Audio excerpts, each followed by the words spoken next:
I don't know what you're going to do. So anyway, but that's stop why it. I'm a cop. Wow. Shut up, Eric, who has shapeshifted into Mike. So anyway, that's why I'm a father. So that's why I'm a father. We've traded places. And now Mike is here and I am in Colorado. Upgrade. Upgrade. Oh, actually, fun fact. I'm going to hit you up sometime in the next couple months because I will actually be taking a trip out that way. So privately, not on the stream, but tell me where's you live because I may be in the area. Mike immediately goes, no matter what time it is, I won't be here. Yeah. I don't know when you're coming out, but I I won't be actually here. do have bad news for you. I'm starting a new job soon. It's going to involve me driving around a lot. Ah, jeez. Hey, Mike, we can hang out. Look, no. I mean, like, yeah, tell me when, and I'll see what happens. But I want to say it's sometime like late March. I will be more specific when I can be more specific. sure. When I have another schedule, I'll also be more specific. So Vague post is vague. I love Friends making plans online. it. We should do something. I agree. All right, see you in 6 months. Yeah. That was wonderful content all around. Yeah, good content. Good content. Good content, man. Good content. A lot of likes there. A lot of likes. A lot of likes. Views went up. Views actually went down. Oof. We had 7 Thanks people. for, We had 7 people. Now we have 6. Thanks for withering my stream. And considering that there's 6 of us in this room, I think I know who those viewers are. All right, I'll fix it. Jesus. Oh. This is going off to a great start. You're Oh. welcome. Okay. So, anyways, So anyway, Mike started blasting. I did. Chap says, episode 13, Mike makes a Herculean effort to avoid his friends. Yeah. Basically. You know, we're here for you. Yeah, that's the problem. No. I wish somebody had the... That's a John Ericism, for sure. Is it bitter and makes you feel bad in your heart? John Ericism. Hey, the fuck? There's an added caveat to that. It makes you feel bad though when you think about it later, and you're like, yeah, I probably shouldn't have gone that far. But it makes you feel good in the moment when you're like, yeah, I won. See that's when you've reached peak me. Okay. At least you didn't what's great is that you didn't deny it. You're like, wait, it needs to go deeper than that. Look, I don't It's mean to actually edit worse what than you what you said, but let me start this with a gigantic actually. Actually. I'm not going to deny anything. I just need to add more context. Yeah. All right. So my gentle jelly spoons. How Please dare never you? call me that again. I kind of love it though. I bet you do. Honestly, I kind of do. I'm a fan of it. I am I'm a sad fan that of I'm it. going to be adopting this phrase. Your gentle jelly spoons. See, Yeah. now I feel bad about it. There was a That's really all it took. I watch a streamer who mostly just does RimWorld named Roll1D2 on YouTube. And he started calling his RimWorld fans his little Rim-Rims. Oh, no. And he's like, now come to me, my little Rim-Rims. It is the worst name I've ever heard for a group of fans, and I think it's fantastic.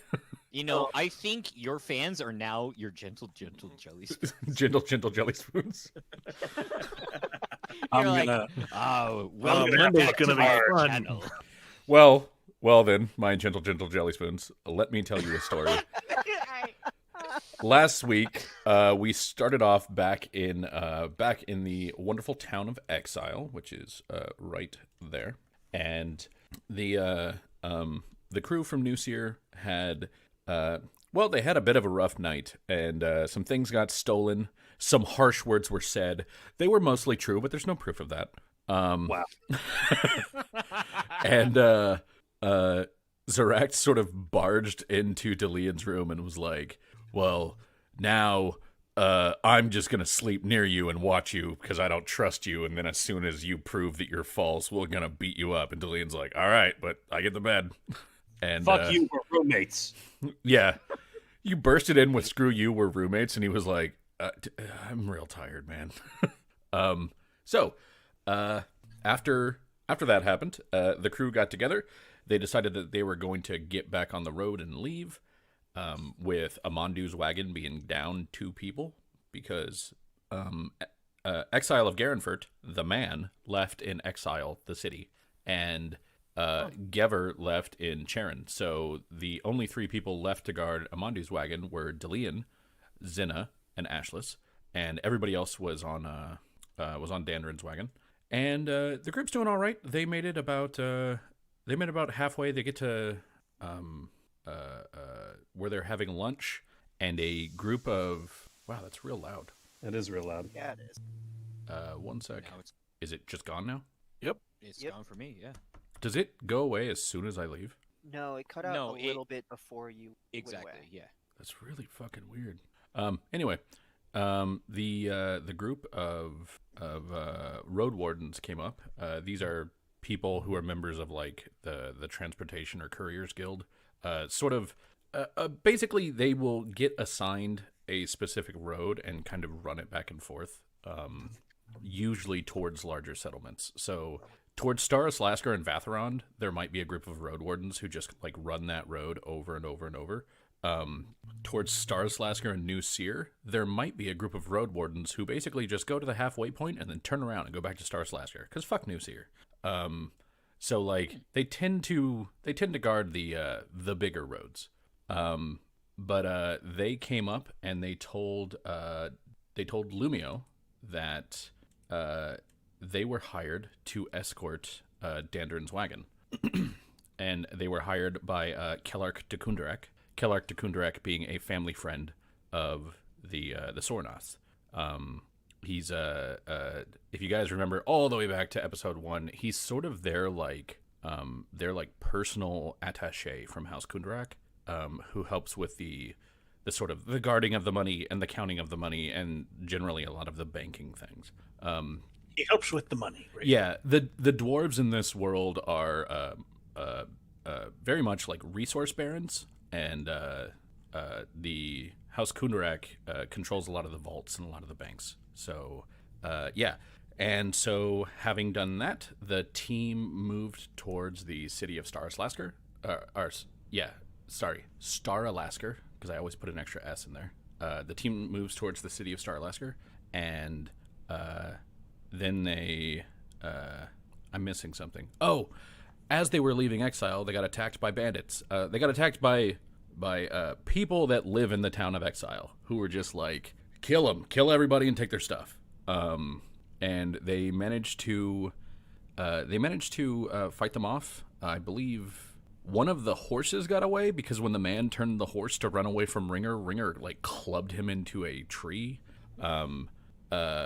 And it was notably Amandu's first ever kill of a person. Amandu being the driver of the other wagon, and he is not taking it well. So when the team got to Starilaskur, God damn it. When the team got to Starilaskur, their writ with the road wardens allowed them to get in without any no muss, no fuss. But Amandu's wagon, they were trying to shake it down, and Amandu just went straight to, look, I killed someone today for the first time in my life, and I want to keep that number at 1. So how about you just take some money and accept that as your shakedown, because I'm going to start driving my wagon. And then he started driving his wagon. So at the moment, you are all here.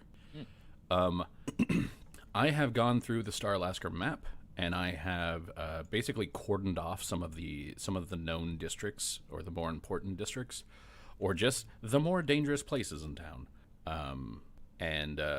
So if you have any questions about any of these, you can either make some knowledge local checks, or I don't know, diplomacy checks to ask some information. I know that most of the characters haven't really been here before. I'm gonna put it in DC city terms. So if you think of Sharn as like Metropolis, Starilasker is Gotham. Stuck It's 100 years in the past. Got it. nice. Why? I don't understand why every building, even the modern skyscrapers, have gargoyles on them. Who designs these? Also, why is it always perpetually night? Yeah, it's always nighttime in Gotham. It's so weird. The buildings are too tall. That's what it is. We It's all know not what just Bruce night, really it's spent just his the money smog. Yeah, that's probably not a totally accurate thing. I think Sharn is probably more close to like the DC or the Marvel version of like New York City. But Starlasker is definitely the Gotham, which Gotham itself is a weird derivative of, Chicago. So basically, there's a lot of different guilds and unions and stuff that control a lot of it. This is a city where, even though it's a big city, and even though it does have law here, you kind of always have to be on your guard. Which you guys know, you got the write-ups on the town before, and you made your knowledge checks. But just so that you're still aware, that's something that you'll have to know going forward. So you guys are all, at the moment, you're on this road right here. A lot of these districts, the way that they're broken up, you can kind of zoom in a little bit, and you can see that I sort of like lined the road. So all of these long white lines are going to be roads that you can go down. You guys are currently right about there.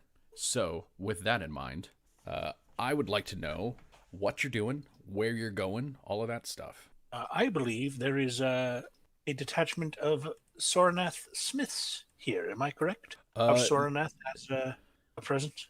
They do. You know that they have it's not a smithy, it's an artificery. So these are less like we're going to craft weapons and more like we enchant things. It's a magic shop. But that's definitely a place that you know of, if only because like your family sort of landed here on an airship, and then they went there, and those guys had a wagon for you, and you were like, "Hi, Uncle Bob," and then you got on the wagon and you left. I should go say hi to Uncle Bob again. All right. So Before he runs off, because I got a feeling we might split up here. Nope, I'm taking the wagon. Bye.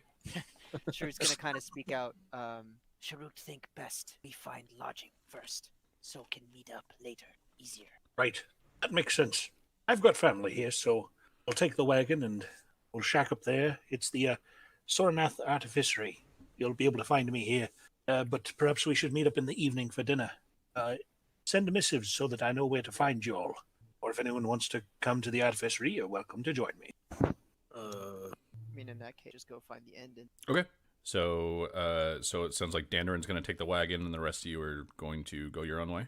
That sounds about right. Okay. Seems to be. So, Dandarin, the Soranath Artificery is that spot right there. So basically, this is where you're going to be moving to. So I'm just gonna put the little wagon next to it so that it's there already. Good. And for the rest of you, what would you like to do in the new town? I will start with Dillian, Travis. Yes. You. What's up? It's an audio medium, so like listen. Oh, man, I tried to zoom so fucking fast. I didn't even really leave the same room, and I was like, surely he won't call on me next. But I had this itching feeling. I was like, he's gonna call me next, and it's gonna be bad. And sure as shit, he was right. That's super cool. Yeah, that's gonna fucking learn me to go into the same room and just take my headphones off for 3 seconds. Well, good. I'm glad that you learned. Yeah, I learned something today. I'm glad we all enjoyed this together. All right, what's up? So, do you have any plans on what you're doing now that you're in town? I was thinking that I would maybe just create sort of a weird habit of walking around town, different parts of town, different ways, just sort of seeing the sights and all that stuff, sort of keeping close to wherever the lodgings are, to where Amandu like set up our own little place for a bit, and then Okay. just sort of branch out in different directions, not really create a pattern. Okay, sounds good. So he is heading to a House Galanda Inn that is in this this area. It's this one right here. Okay. So it's Where? right there. It's the one that's it's in the sort of the Skyport district. The Skyport district is almost completely owned and operated by House Lyrander. And but they do have a House Galanda in there, and it is a very sort of outwardly ostentatious place called the Cold Throne. So that would be thanks, Senna. I appreciate you, Zena. And so that's where he's gonna set up, sort of like put in the wagon and set things up. He his contract is only for dropping stuff off in this town, and then he'll probably try to pick up another contract and leave. Okay. So all he was hired to do was to deliver stuff to the Syrian embassy. So once he does that, you're basically like you're done. Yeah. Okay. So I'll put you over there with him since you're sticking with those guys. Ringer, what are you doing? I would probably ask Imandu if he wants extra security from me, since my job is basically done here. Like, I've helped Dandarin get here. I don't know if Dandarin wants me to go with him or not. Yeah, he'll look at you, and you see him kind of like look. He sort of looks at you, and then he looks back kind of to the road where he has seen you do some pretty heinous things, and he goes, well, I think it would always be useful to have an extra hand on extra security. Is good to have if you wanted to. Yes, come along. All right. All right, so you're going to go with him? Yep. Sounds good. Dandarin, since you said that you're going to a magic shop, I imagine Lumio would just come with you. Because, you know, if your family owns an artificery, that's, you know, pretty interesting to Lumio. And then Zarak That makes sense. and the cousins, what would you like to do? Are you sticking with the wagon? Are you going somewhere else?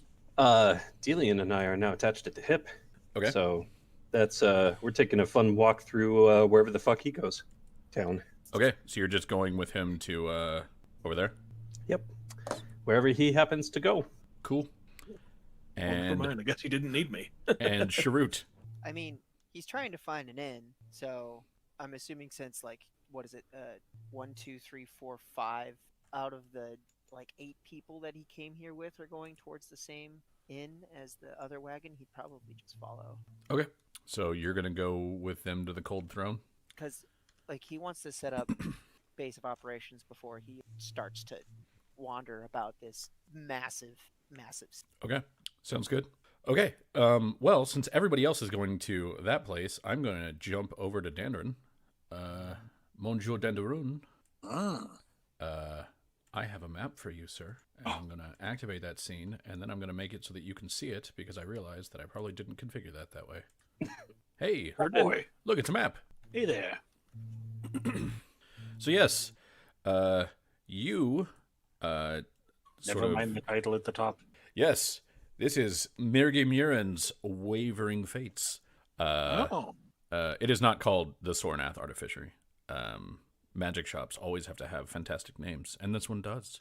And yeah, this is a shop that is it's pretty sizable, because they're housing not just their own sort of, you know, cadre of artificers, but they also apparently run a couple classes on, like, you know, how to make your own glowing lamps, that sort of things. Because magic in Eberron is something that can just be taught. You can teach people to become a mage right. There's no sort of special skill that you have to have other than being slightly above average intelligence and having the willpower to fail a lot and continue to keep going. But yeah, you come across this building. It's mostly one floor with a very small second floor. Has a little courtyard in the back with a couple of like target butts for testing the firing of wands and that sort of thing. And yeah, this is the place you went before, where you met a couple of your cousins that are like, you know, you're like 7th or 8th cousins, twice removed, sort of things. Sure. Well, I hitch up the wagon in the normal spot. Tell whatever groom we have for the house that take care of the donkeys. Oh, and we have 2 horses now. Yeah, and Go inside, greet the family. Okay, and yeah. Or if the groom wanted to say something, I'd listen. No, he just goes like, yeah, of course, sir. We'll of course do that. I think I recognize this quartet. The horses are new, but hey, and you go to head inside. Yep. People are still spawning with some sort of weird thing. Dandarin spawned restrained, and Lumio spawned prone. Yes.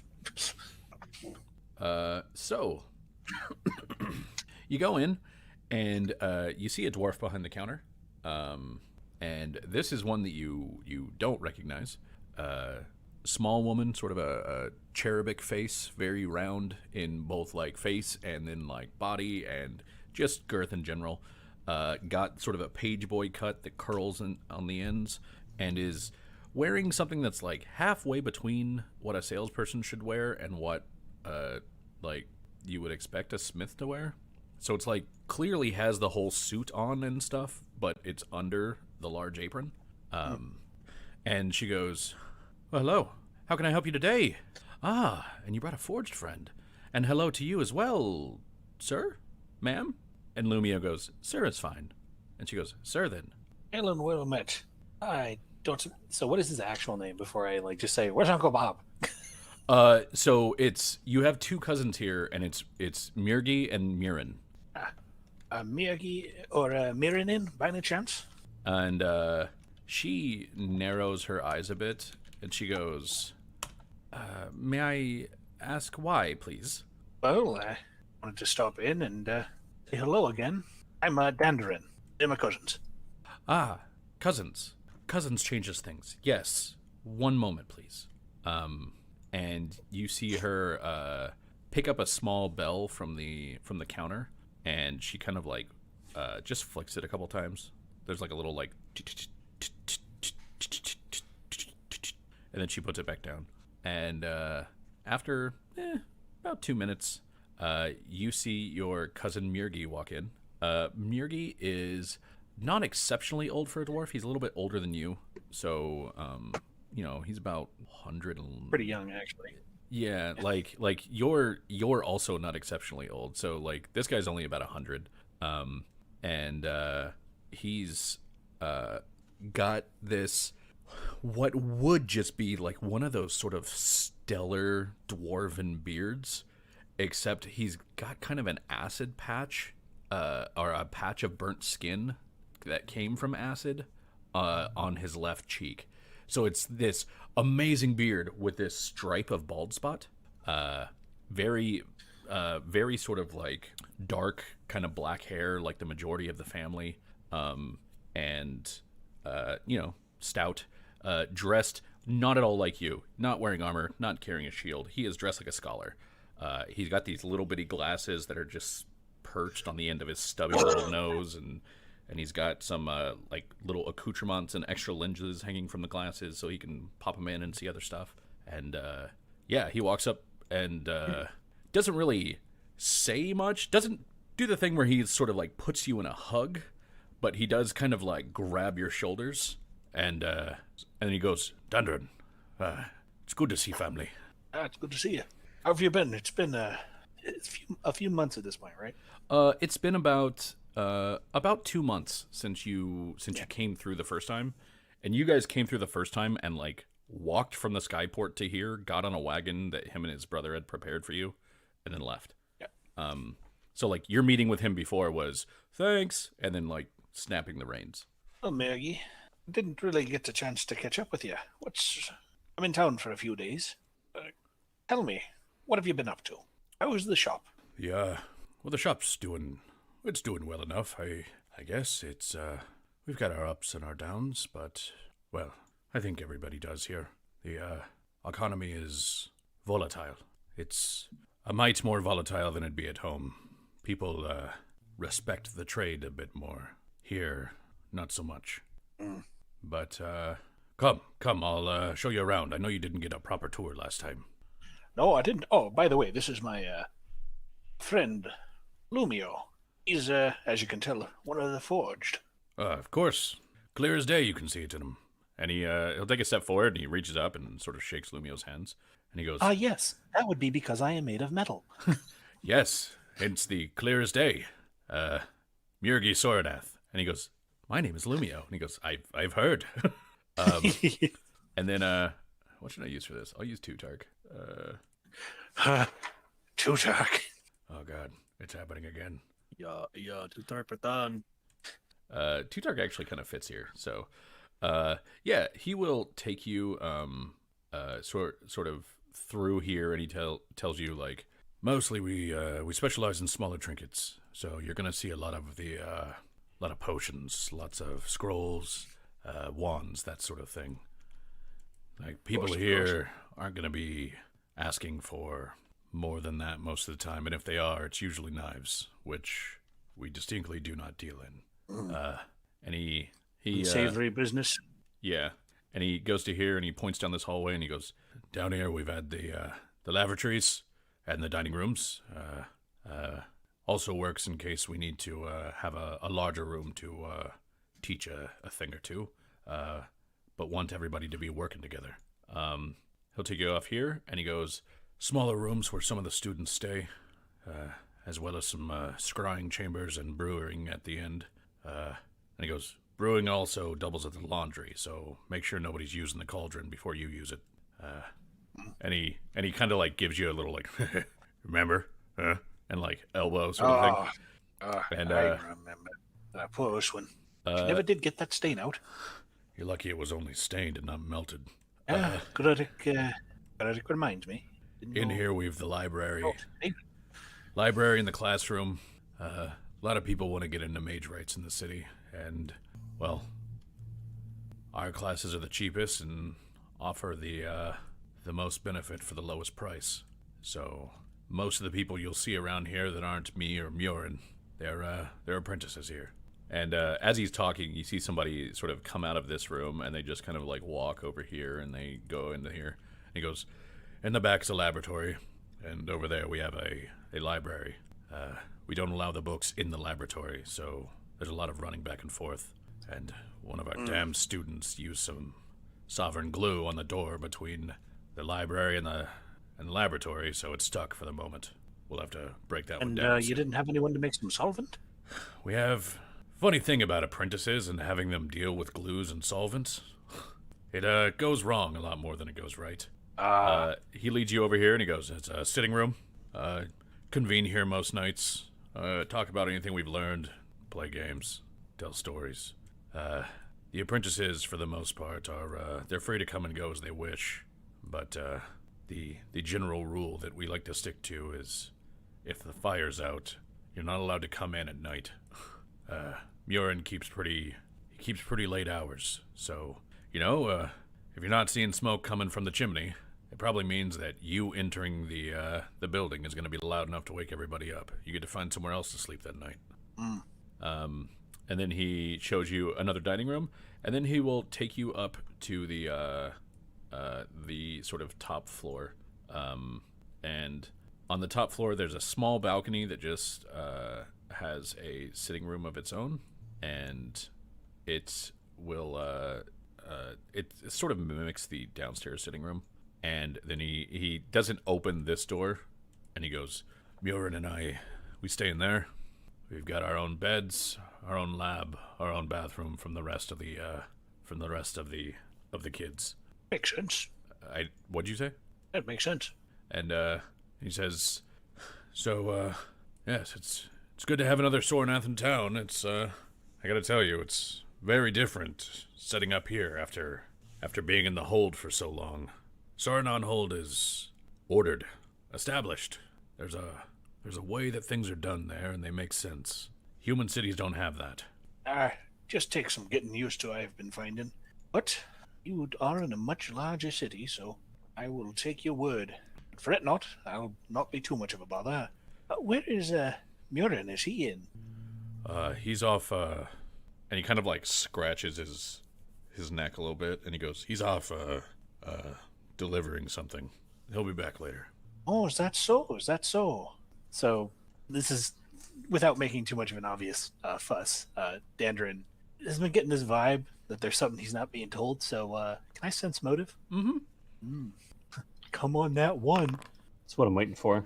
It's really the highlight of my night. It really is. Yeah, it was a 2, though. All right. I'll catch up with him when he gets back then. Yeah, like I said, he keeps pretty late hours, so you should see him. Honestly, if you're up until 2, 3 bells in the morning, he should still be up in the upstairs sitting room. Good. I can I can get you and your friend set up in one of the rooms over here. We only have the one open, but I'm happy to share it if you need That'd it. that'd be lovely. I could use it for the next few days, and I'd be happy to sit in on a few of the classes if you don't mind too much. I've been beginning to tinker myself. Ah, learning the true trade. Good. Well, steel sings to me, but there's an underlying harmony that I can feel just waiting. And he kind of like he puts a hand around your shoulder as the two of you are walking towards the bedroom, and he goes, "That's how it was for us, you know. We knew there was something missing. Everybody can just make the weapon. Everyone can make the shield, but to make a wand that makes something of nothing, there's something different from crafting ore into a hammer than there is from making that hammer capable of producing fire or acid. That's what I wanted to master. Realizing that potential that's just right there. Those Gits and Soren on hold. I understand tradition. I respect tradition, but I think maybe the time of just being an expert smith has come and gone, especially with the way the world's moving." Well, there'll always be a need, but I think you're right. If we want to stay on the cutting edge, we've got to innovate. So he takes you to this room where he sort of shows you around. There's a little desk with some paper, some ink. There's a small chest of drawers. There is a small bed. This is definitely a room for one person. Lumio doesn't sleep, so it should be fine. No, and that was kind of what he was figuring. And he kind of like reaches into a pouch that's on his belt, and he sort of fishes around. He brings out a hoop of keys, and he will sort of hand you one of the keys, and he goes, I'll confirm that it's actually a unique key. Yeah, this is a unique key. Good. And he says, we've only got the one key for the room. We just made the one with the assumption of, well, if someone wanted to try stealing the key, it would be easier for us to replace the lock. Makes sense. Well, I don't suppose I could make one so that Lumio and I could have two, and then if it's not too much, I could return it or scrap it afterwards. Well, that's what I'm saying. We only have the one key for the lock. So, Yes, that's why I asked if I could make another. Oh, I'll not do it without your permission, of course. So you don't have a way to do that? Like you're not a locksmith? It's just blacksmithing. No, it's locksmithing. Is it a separate skill? I'm pretty sure, yeah. For now, I'll take your word on it. Yeah, I'm pretty sure that blacksmithing is like it doesn't cover everything about working with metal. So you can't like also make locks and keys and stuff like that. But yeah, he will tell you like well, it's the one that we got. So Fair enough. Either of you can trade it out if you want and just share it with each other, but sort of the same rules apply. If it's late enough that you don't see smoke in the chimney, well, you find somewhere else to sleep. I don't want to have to deal with Myrnin. Why is he a bit grouchy? Yeah, he's a little stressed right now. So, well, I brought some fine dwarven spirits. Perhaps the three of us could unwind and relax a bit. It hasn't been entirely stress-free for us either. Sorry to say. I heard about that. Is he still outside in the wagon? Aye. It's too bad. He was a good lad. It was. But I know we didn't meet much when we were young. Too old to be dealing with you kids. But I'd heard of the two of you. It was actually pretty nice for Mjornin and I when, and he kind of like holds up his fingers for the air quotes, when those Soranath boys didn't mean us anymore. Well, It's true. you do what you need to do, and let me know if you need anything. Will do. What is the lass in reception? She one of the students? Yes, she's one of our students, works as a scribe for the most part. No talent at all with anything a bit more tangible than paper and ink, but she's got a real talent for scroll work. We teach her a bit more, she might be able to get a job in a civis house somewhere. Maybe she'll stay on. Who knows? Just let you know, I'm expecting a missive from a few friends of mine I travel with. We've gone on a fair bit of a daring do, as it were, and they helped keep the wagon safe while we came up. And he points to a bell that's on the desk over here, and he says, well, you can carry that. It'll work within the bounds of the house, and if somebody delivers something for you, she'll ring her bell at the desk, and you'll at least know that you should go speak to whoever's at the desk. Oh, very good, very good. Thank you, brother. Or thank you, cousin. And he kind of nods a bit, and he looks down at another little pocket on his belt and pulls out a small watch and goes, I've got to be going before something boils over. I'll see you again. Well, take care. All right. So was there anything you wanted to do before I jump to everyone else? I guess I'll just like kind of do the tinkering stuff, and just basically because we are not quite level 3 yet, but we're probably going to be tonight, right? Potentially. It depends on things that happen. Okay. So in that case, I'll set up where I'll just begin studying kind of, the wondrous item creation process. Okay. Well, in that case, I'm going to jump to everybody else. And lo and behold, if it ain't everybody else. Mm-hmm. So, the lot of you, we got Bowing, we got Ringer, we got Amandu, we got, oh, no, we don't got Geber or Exile, we got Corley, we got Cordit, we got Sharut, we have literally everyone else. Where's Gary? Where's Gary? And Dillian. Dillian and I are by the bar. Oh, there you guys are. Okay, so the two of you, the two of you, the group of you are led to a very nicely, it looks to be carved / constructed inn called the Cold Throne. The Cold Throne is, for the most part, unlike a lot of the things here, made of stone. You see that it is big stone arches. It is stone statues outside. There's just a lot of stone to this place. It's not built very high, but it seems like it's built to the point where, like, you could probably, ram this thing with a couple of battering rams, and they would take some time to get into it or through the walls or all of that stuff. It does carry that the House Galanda seal of the what is it, the Blink Dog, I think. It's, hold on, it's such a non-inviting seal. Yeah. It's that. It's like, we have wine and wheat and a really angry looking Blink Dog. It's just so mean. Ugh.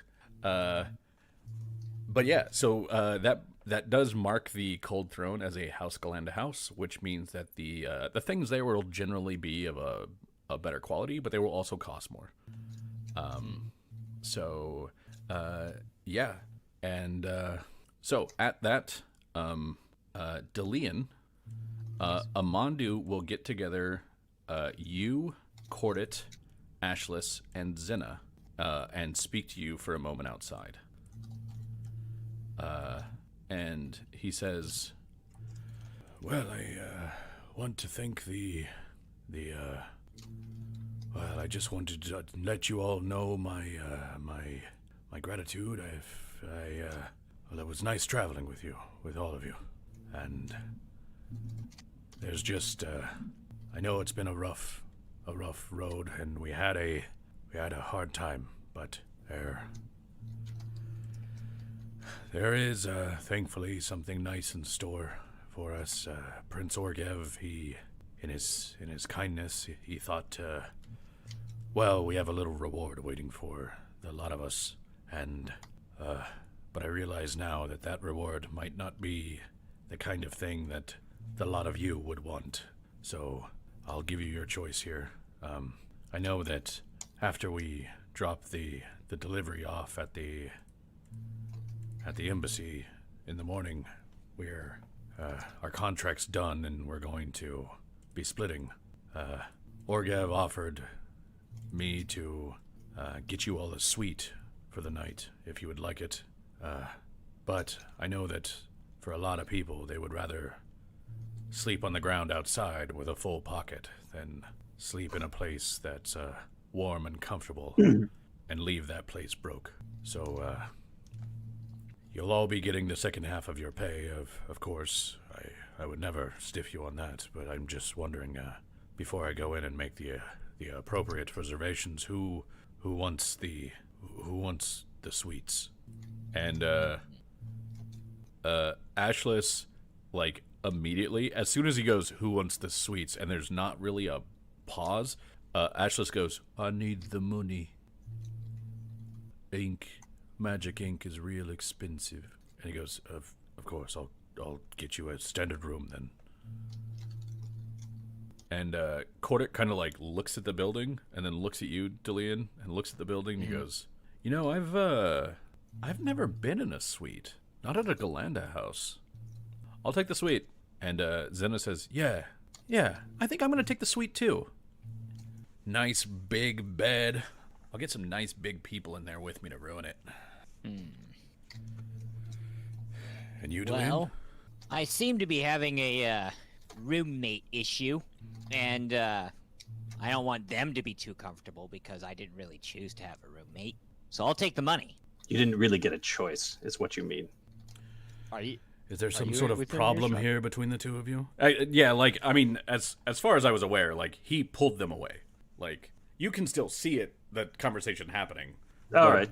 If you try to nose into it, Amandu will look at you and say, leave. That's fine. And he says, is this something we should have Cordet and Zena handle? I mean, like, you saw what happened. There was a thing that happened in the cart, and suspicion has been laid on me with absolutely no proof substantiated. But one of the parties seems to have it out for me, and so, you know, that's the way of it. They forced their way into my room, and I've been stuck with them ever since. And, you know, I don't know how to deal with it. Obviously, everything I say is a lie in their eyes. Well, did you do what they said? As far as I'm aware, no. Well, I find that in these sorts of situations, you know, when push comes to shove, that eventually the truth will out. So, you didn't do it. They'll know that soon enough. Sometimes people are too stubborn to accept truth as truth. I think we were all there once. So, Delian, you get 75 gold. Nice. He gives the same amount to Ashlis, and Zena and Cordet get substantially less. And he says, he kind of like looks to the group and he goes, well then, that'll be 2 suites, 1 regular room, and I'll see if they have something resembling a broom closet for you, Delian. Yeah, the smaller the better. Of course. And yeah, so he'll go in and you know, the rest of you can stay out there if you would like, and he will start getting the rooms for everybody. But yeah, what you see is oh, that's the wrong one. You see Zena go and get her nice shiny suite. You see Cordet go get a suite, and then Ashlis and Amandu basically decide that they're going to share one of the like bunk bedrooms. And yeah, he comes back and he gives you he gives you a key, and he goes, "Here you go, just your size." And Okay. and he gives you one for over there. It's clearly the worst room in this place, but you know it's still kind of spacious. It sucks, so it's like you're not really going to be able to dick with them the way that you wanted to. But as soon as you check it out, they start a crew of halflings that look somewhat burly come in and grab one of the beds and start moving it out. So there's only one bed in there. Ah, thank you much. I'll tip each one of them a gold. Great. They'll gladly take it. For the rest of you, and How much do I lose, by the way? what do you mean? There's 4 of the halflings, so you'd lose 4 gold. Okay. For the rest of you, when you go in, it is a pretty nice inn, like I said, with a stone floor and stone walls, and like the construction of something this grand in this place doesn't really make sense, but it makes a bit more sense when you take into account that this whole area that I'm outlining right here is all essentially one gigantic looking sort of like pedestal leading up to a throne, a stone throne. And you see that the staff will sort of go to the bar when somebody orders a drink, and it's a Galanda inn, so like it's never empty. There's always people in here eating. There's always people staying here. They have the mark of hospitality. Like their dragon mark is the dragon mark of hospitality. So like being here is just better. But you'll see them do things like pour a beer and then walk over to this thing and they'll put it up on the pedestal or up on the throne. And you can actually just kind of see like small little ice crystals start to form along the outside of the glass. And then they'll pick it back up and put it on their platter and like take it off to someone. Whew. Yeah. That's delightful. Sharut. Yep. Do you have a knowledge history? I do. You want to roll me a knowledge history there, bud? I would love to. Thank you for asking. Oh man. Oh man. Oh man. Oh man. Oh, jeez. Oh jeez. Oh man. Oh jeez. Is that a thing anybody with knowledge history can do? Oh yeah, anybody with knowledge history could do this. But if you're Sharut, or if you're not Sharut, I will be giving you a penalty. If you are Sharut, I'm still going to give you a penalty, but it's funnier. Yes. Not it. So Sharut, and you still got a 20. Sharut and Zarakt. These are this is a thing that the two of you have heard about. Sharut, there was once a very ancient hobgoblin warlord who was known to most as the Frozen Spear. I will type this out for you so that you know it. The Frozen Spear.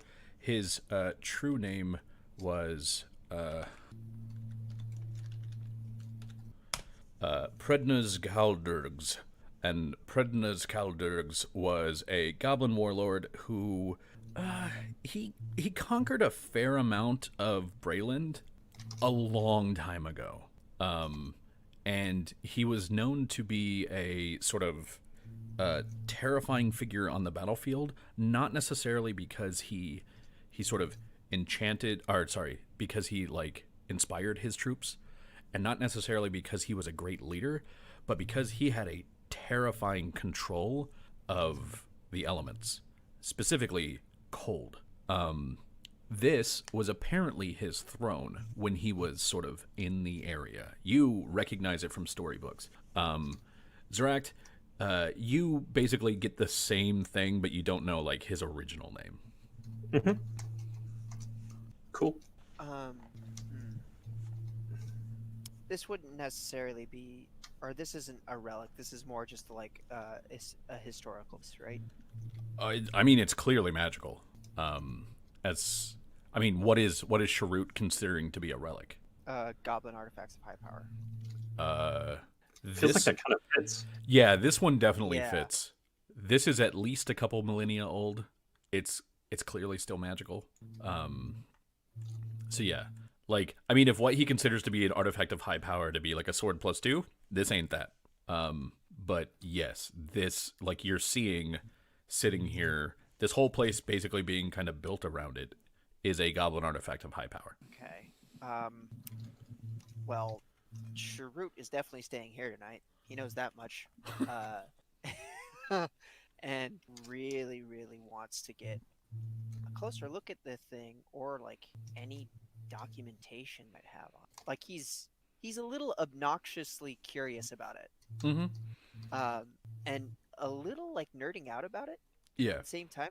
Sharut sound lost. Interesting. Very interesting. And he's just gonna kind of like walk over and kind of like run a hand on the side, just kind of feel the cold. Dope. If you can. Take 6 points of cold damage. Oh, I will. Shit. You run a hand over it, and there's a point where you're like, your hand starts to slow down for a second, and you wrench your hand away, knowing that if you continue going, the frostbite and sorry, not the frostbite, but like the your palm will stick to it, because that's what's happening, and only your own speed is preventing that. But yeah, you pull it back, and you're seeing like, not necessarily frostbite, but like the sort of like the oncoming signs that could be a thing.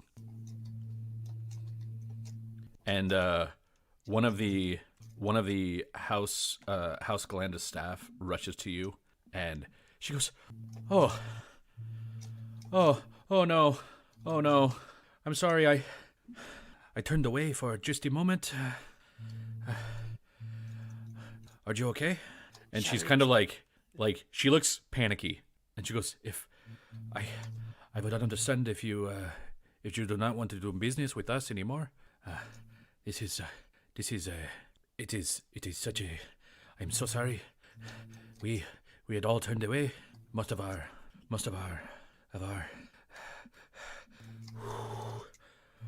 our clientele. They know the story of the cold throne, and they will not touch it.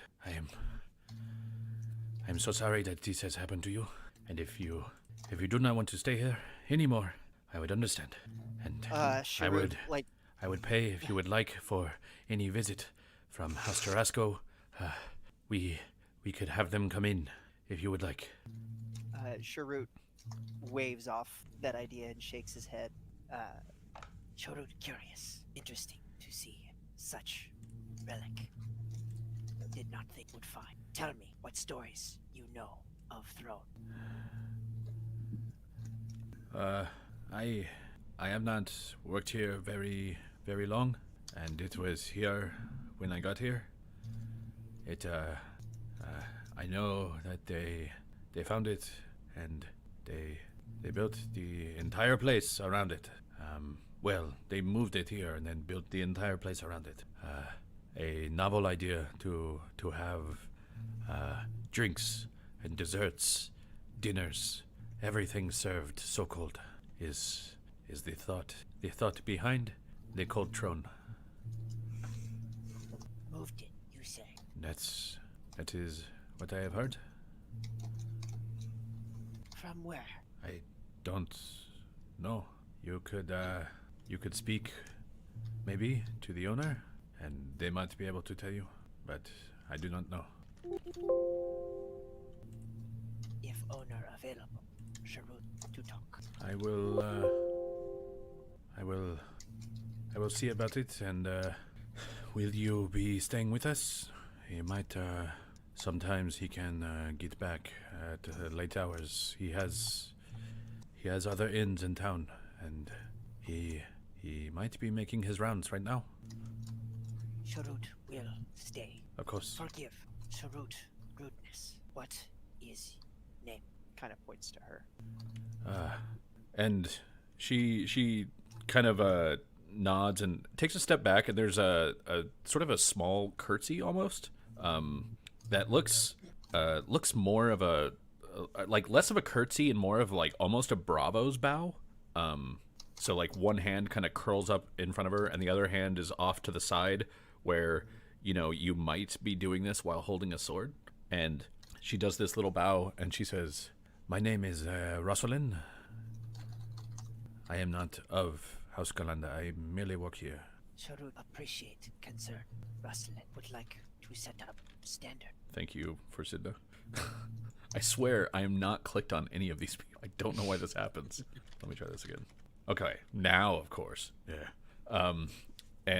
Yeah, she will sort of like move back to the front where like Zarakt and Ringer are probably already looking for their rooms and talking to the person at the front desk. And the person at the front desk is a halfling who is currently Zarakt, how tall are you?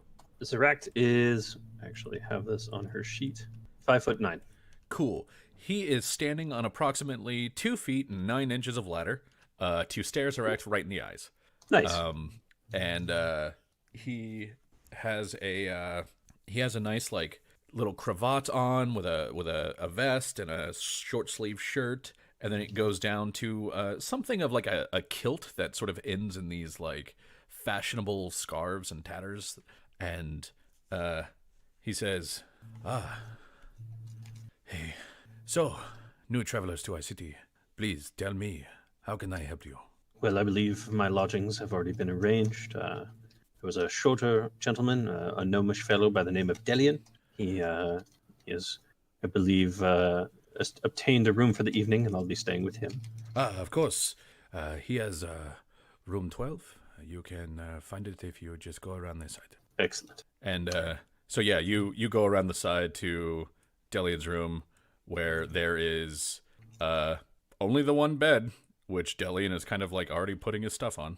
Zarakt just smiles. She pulls her bedroll out. She pulls out her Warka jar. Like, she basically sets up wild camp on the floor and looks fucking thrilled about doing so. Oh, I get to camp inside.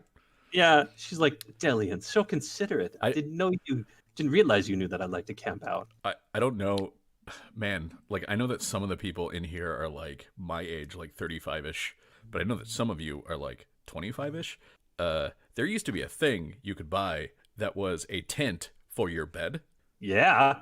Did you have one of those, Justin? I didn't, but I longed for one. Like, it was on my Christmas list for a long time, man. John, I'm going to stop you right there. Those are still a thing. Are they really? My son has one. That's hilarious. hilarious. Oh my god. Yeah, because like I used to have one that was a He-Man tent for your bed. And you could be like, oh, I'm camping inside. Yeah. To be fair, I did a lot of like in the Boy Scouts. I did like a lot of outdoor camping as well, and the outdoor camping is either drastically better or drastically worse. So there's no in between. There's literally there's no middle ground there. It's either that was fucking cooler. Oh, I hate this. Why do I do it? Correct. I have found that for camping, by day 2, all I want to do is anything else. Literally anything else. Like I get so bored. And everybody's like, we can be outside and we can go on a walk. And I was like, I could have done that at my house and then gone back home and like gone inside. I don't want to drag this out, but like the last time we did large scale camping, we did it at a Ren fair, which helps. Yeah. And we brought just a shitload of stuff to make food. And so they were like, oh, there's turkey legs. I'm like, I'm just having homemade bruschetta. I don't know what the fuck you guys are doing. Like, I'm fine. I don't need to pay $12 for a turkey leg. Like, we got this on lockdown, guys. It's good. Yeah. For not Dandrid. Dandrid, get out of here. Yeah. Fuck you, Dandrid. For Ringer and Sharut. For Ringer and Sharut, for the two of you, they are offering bunked rooms, of which they have one left available, and that one is 5 gold for a night. This includes both your night meal and your morning meal. They also have single rooms, and that one is 10 gold a night, and that one includes your night meal and your morning meal. They also have suites, which are 25 gold a night, which have their own bath, include their night and morning meal, and basically you can just sort of like ring a bell and make the chef make you things. So which room would you like here in the Cold Throne? Well, I guess that. Go ahead. No, I was going to say that really depends on whoever is holding on to Ringer's money. Does Ringer not get to hold on to his own purse? I imagine it would be Ringer holding on to Ringer's money. Yeah. I would imagine that as well. Because Sharut's fine with a bunk. Sharut's I perfectly mean- fine with. They're all So better than what Ringer's used to. there is an additional thing here where Zarakt also has to get lodging for the cousins. That's true. Also, she's got a weasel. So there's a question of like, can I bring this in the room with me? They will let you bring it in the room with you. You can't have it in the meal room. That's fine. But yeah, Zarax will pay for. You said there were suites. The bunk rooms are out. Especially since there's 3 of them. What was the middle room there? These rooms right here are 10 gold apiece. Okay, she'll cover that. Okay. So that's 30 gold. Yeah, pretty reasonable. Sounds I mean- good. If Sharut wants to do bunks, he's fine with that. Okay.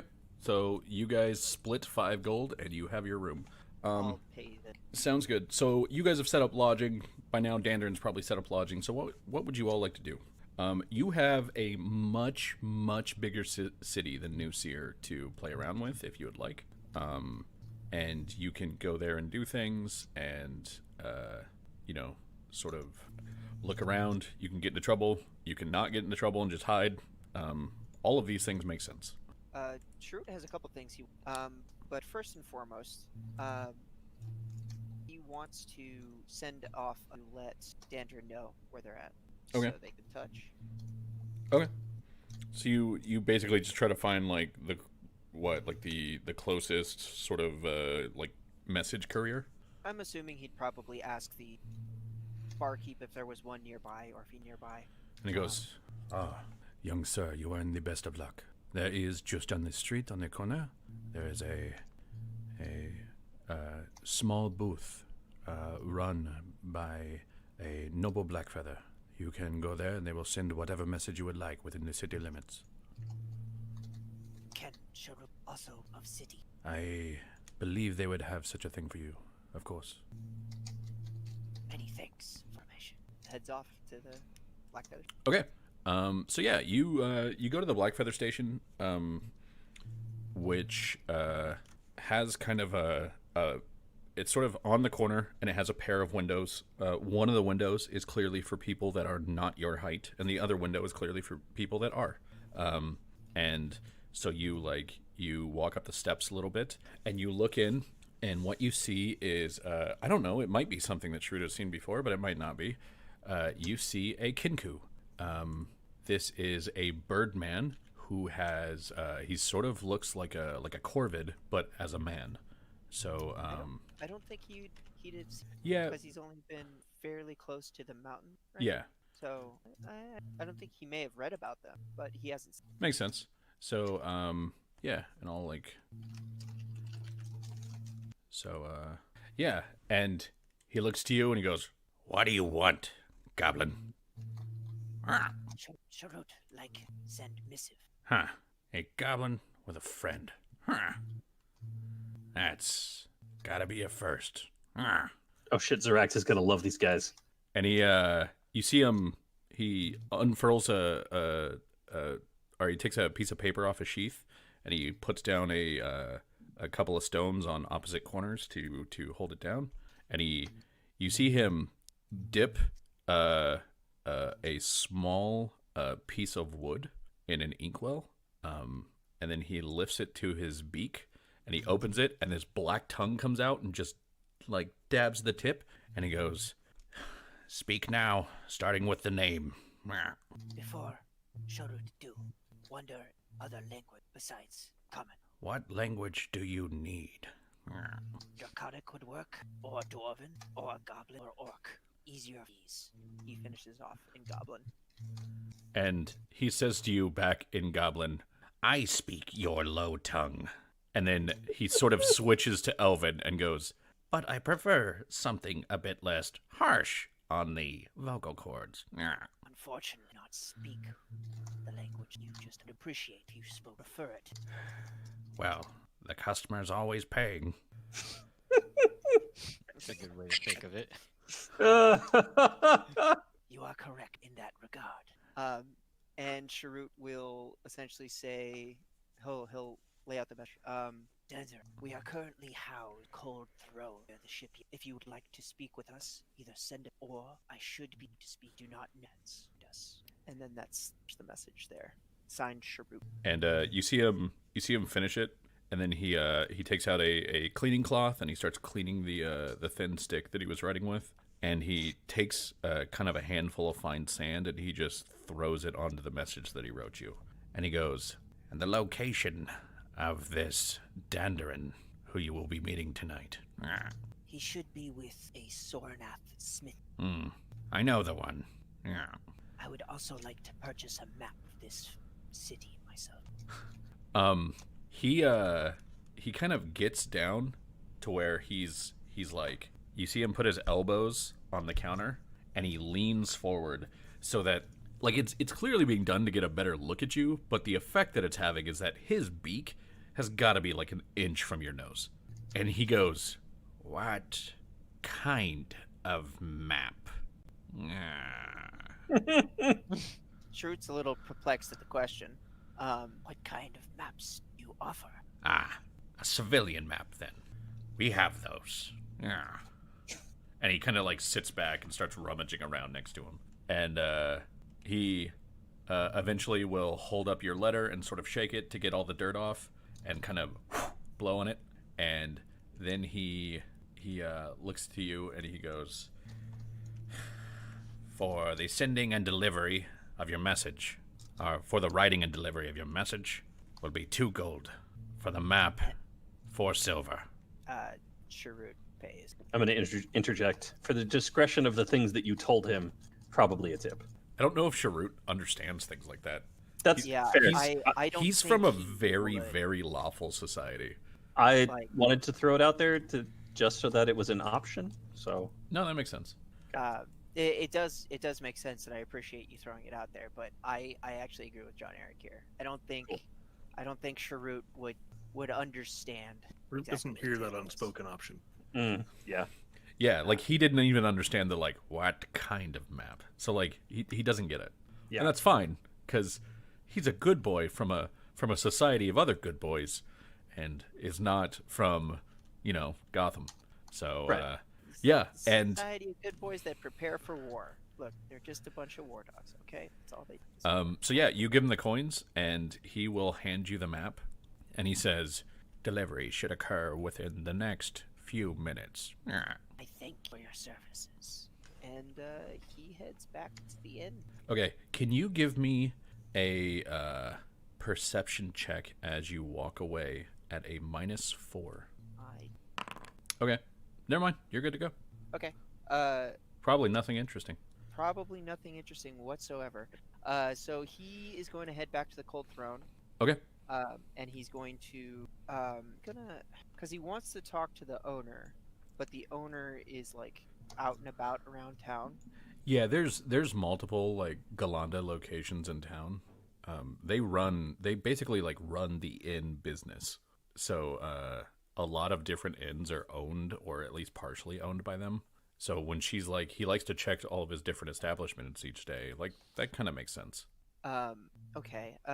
He's gonna walk up to the guy at the front desk, and say, "Sharut would like to honor. Does not know when arrive. You have time for Sharut." And the guy at the front desk, he climbs just enough of the ladder to stare over it so he can look at like into your eyes, and he goes, "No, my friend, I apologize, but I do not know. He comes and he goes like the wind in the rain. If only all of us could be so lucky." So I'm gonna jump over to Mike for Ringer. What would Ringer like to do? Well, when Sharut gets back to the room, he's like, "So, what are you doing tomorrow?" Sharut probably try find Tomha or perhaps other clan, though suspect finding other clan. Why do you ask? Really have any plans, so I need something to occupy my time.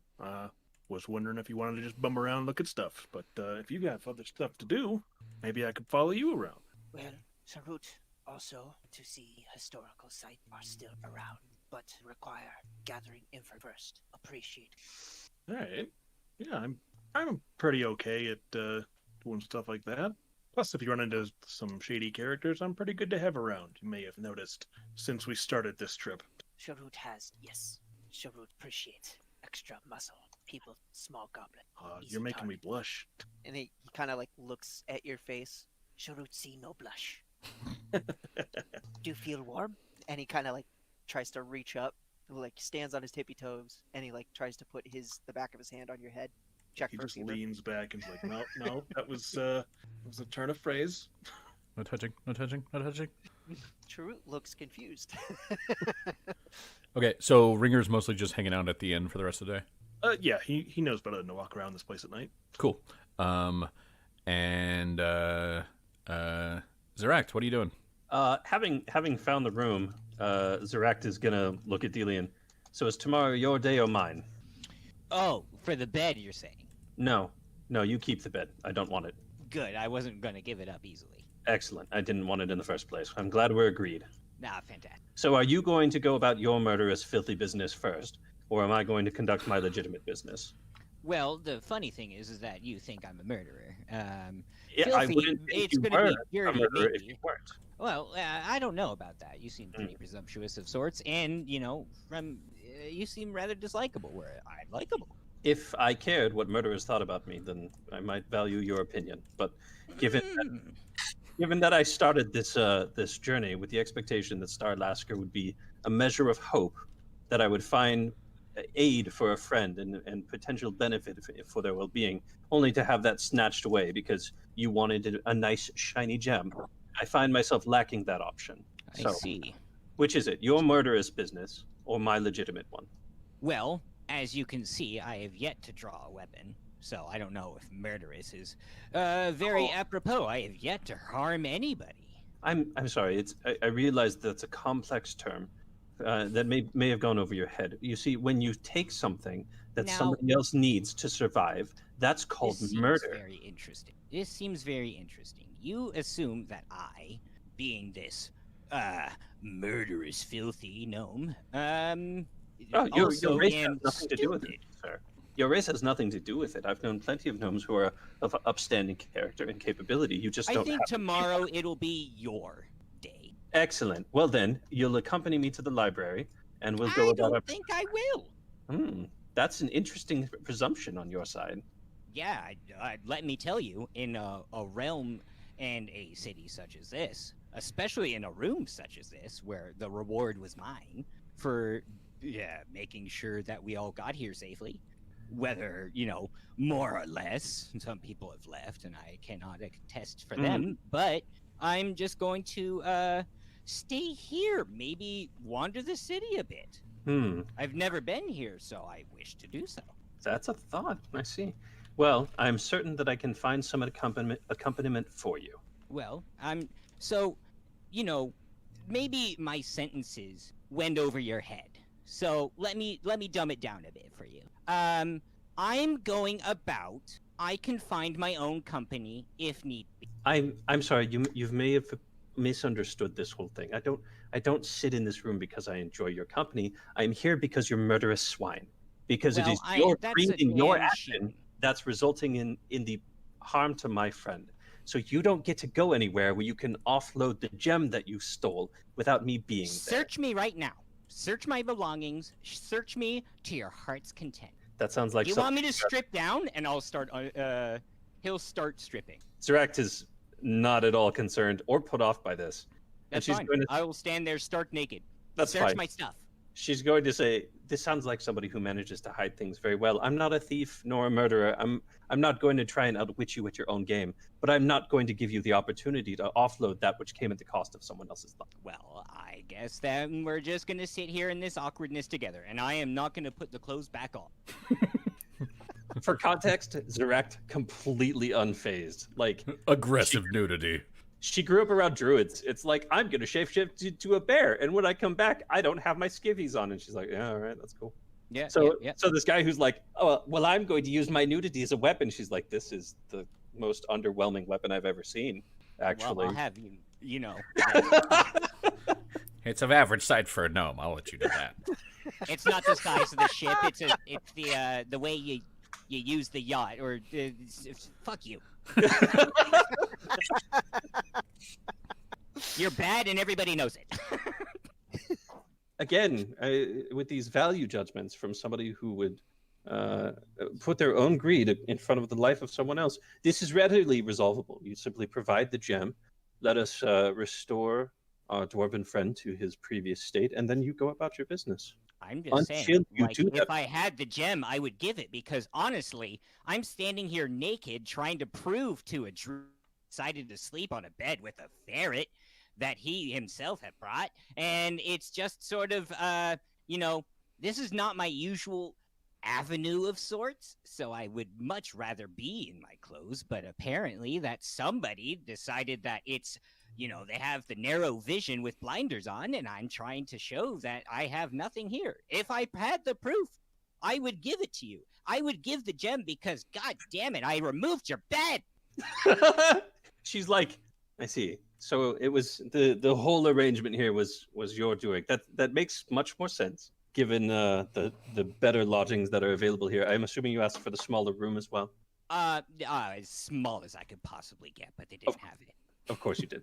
None of this bothers me because my concern isn't about petty things like the dirt you put in my cup. My concern is about the life of my friend, which you have directly impacted.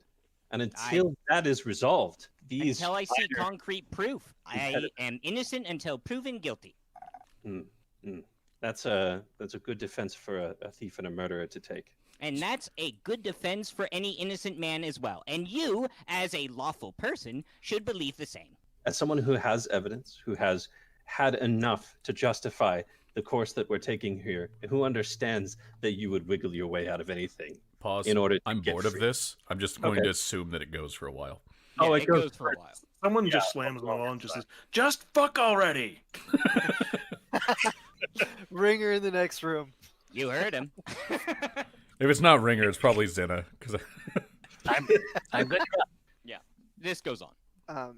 I just want to make sure that Sharut kind of asks the staff if they can notify him when the owner shows up. So hear about the throne. Yeah, that's fine. Cool. Okay. And so that night, it sounds like you guys are getting together with Dandarin, or at least Sharut is getting together with Dandarin, right? Sharut told Dandarin where he was at. So, if he wants to, Yeah. he can. Dandarin, there's a ring and there's a message for you, and someone you get the bell does a little ring, and when you go to the front desk, the girl at the front desk goes, "One of the black feathers just dropped this off for you." Oh, thank you much. I pop the seal and I just read it.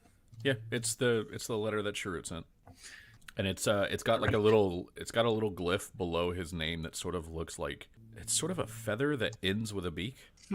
How odd. Oh well, I'll be back. Lumio, do you wish to come join our companions? I think I'll stay here and peruse the library a bit. Oh, suit yourself. I'll be back at some point. I've met all of them, and they just seem to be arguing as of now. I see. Good. Business as usual then. And I will go meet up with Sharut and whoever else joins Sharut and I. Okay, so Dandarin and Sharut, where are you going? Sharut, good to see you. What adventures do you have lined for us in the city, eh? Well, Sharut, like to know if there are any ancient sites in city limits. Have map, thought, maybe ask around, gain permission. Yes, well, I suppose we could do that. It is getting darker out though, right? Yeah, by the time you guys get together, it's like 8 o'clock-ish. What will the two characters with dark vision do? Yeah, it's like 8 o'clock-ish by the time you guys get together. So Well, from our go ahead. Oh, I was just going to say, let's find some locals and see what we can discover. Would knowledge local be useful for kind of finding out, not necessarily what the historical things are, but where to go to find out? It would probably be the thing, right? Yeah, it would be the thing to know like where to go to find out. Then I will use knowledge. Hey, so will I. Son of a bitch. All right. That's 2 2s for me All of yeah. Eric is rolling as he does. Dendron, you don't really know where, like, what you have generally been told of this city is just a lot of like, hey, stay off the streets when it's dark. Sharut, you know that this is primarily like it's a trade city, it's a market hub, and generally the most frequented stores are the ones in the market district that are surrounding the big train station, Route Sintra. So things in this general area are going to be kind of like your best bet. Okay. As far as meeting the friendliest people who are most likely to give information. Whether they're going to give the best information, you don't really know. Okay. Sharut also gets a vibe about being out too late in this city, right? I mean, you heard that being out too late in the city was dangerous, but I mean, whether or not Sharut actually knows what that means, like... No, that's fair. That is fair. Being out at night anywhere is dangerous. Sure, bud. Well, I'm trying to think if he would like try to equate it to like caverns outside of the hold, but I'm not sure if he would. I don't think he would because this is a walled city. Yeah. So he lets Dandrin know where we'll find probably the most information, but not necessarily the most accurate information. Okay. But information is some sort. Cool. So you guys then go palling around the market district? Yeah. Yep. All right. So the market district seems like it's going to be a generally less dangerous place at night because it is still pretty well lit. And I mean, so like ever-burning lamps are things that you're going to find everywhere. They're going to be on like every street corner. They're going to be in front of most of the major buildings. But in the market district, they're not going to be like shattered and they're going to work. Whereas in other parts of the city, that might not be the case. In some parts of the city, that's like almost guaranteed to be wrong. So, yeah. So as you guys walk over and like, you know, walk the bridge to clear the tracks and start moving around, you're finding like, while some of the shops close down, around like 8 or 9 o'clock, there's still a number that are open. Like it looks like they're just open all the time. The ones that are primarily that way are going to be sort of small food shops, but also some of the smaller kind of magical trinket shops like potion vendors and the like. You also pass a Drasco clinic, and yeah, so it's kind of hustling and bustling. If you think of the rest of the city as like Vegas, this is very much the Strip, and it is not closing at any point. Are any of the shops we see run or operated by goblins? No. Okay. You see goblins, but you're not finding any shops that are operated by them. Okay. So it's mostly going to be like humans and elves, dwarves, essentially running the shops. Mostly just humans and half elves. I guess. Let's see. You said there are magical trinket shops. Are there any like maybe bookshops around? Or historical, well, not historical, but yeah, let's go bookshops. Are there any like bookshops? Yeah, there's a couple of bookshops there. Okay. I think that's where we'll start. Okay. So yeah, go ahead and give me a diplomacy check as part of your like gather information. Did you roll a 20 on your diplomacy check? I did. Dick. How dare you? And in front of me, of all people. Hey, you wasted He's your just one showing good you how roll it's for the done. night before the stream. Don't even. You're damn right I did. So yeah, you find what is basically just like a sort of a small study hole. It's like a used bookshop. And it's one of those places where they have somebody that's making tea and coffee. They're mostly selling used books. They've got a couple of regulars in there.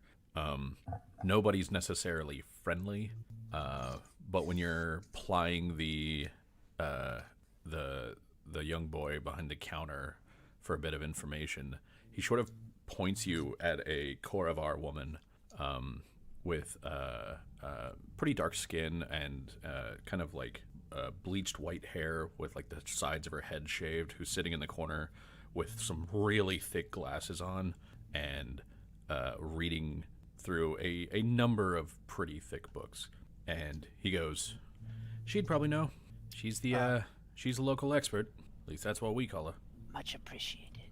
And he approaches the woman and says, Sharut here, you are expert in areas of historical sites in city. And she looks up at you and kind of like moves her glasses down her nose a little bit to look at you without like, because you're not text, so she doesn't need the glasses. And she says, "Oh, does Sharut hear this? And who did Sharut hear this from?" Gentleman Manning, stand over there. Sharut, bother for information. But Okay. first, should be proper manners. See his name. Well, at least you didn't go straight into what you want. My name is Kia. Kia. Pardons. Sharut still adjusting to proper forms of communication with. And she what would you says, call them? Boblander. Boblander. "Upworlders? I don't know." Yeah, upworlders. And she goes, Surface dwellers.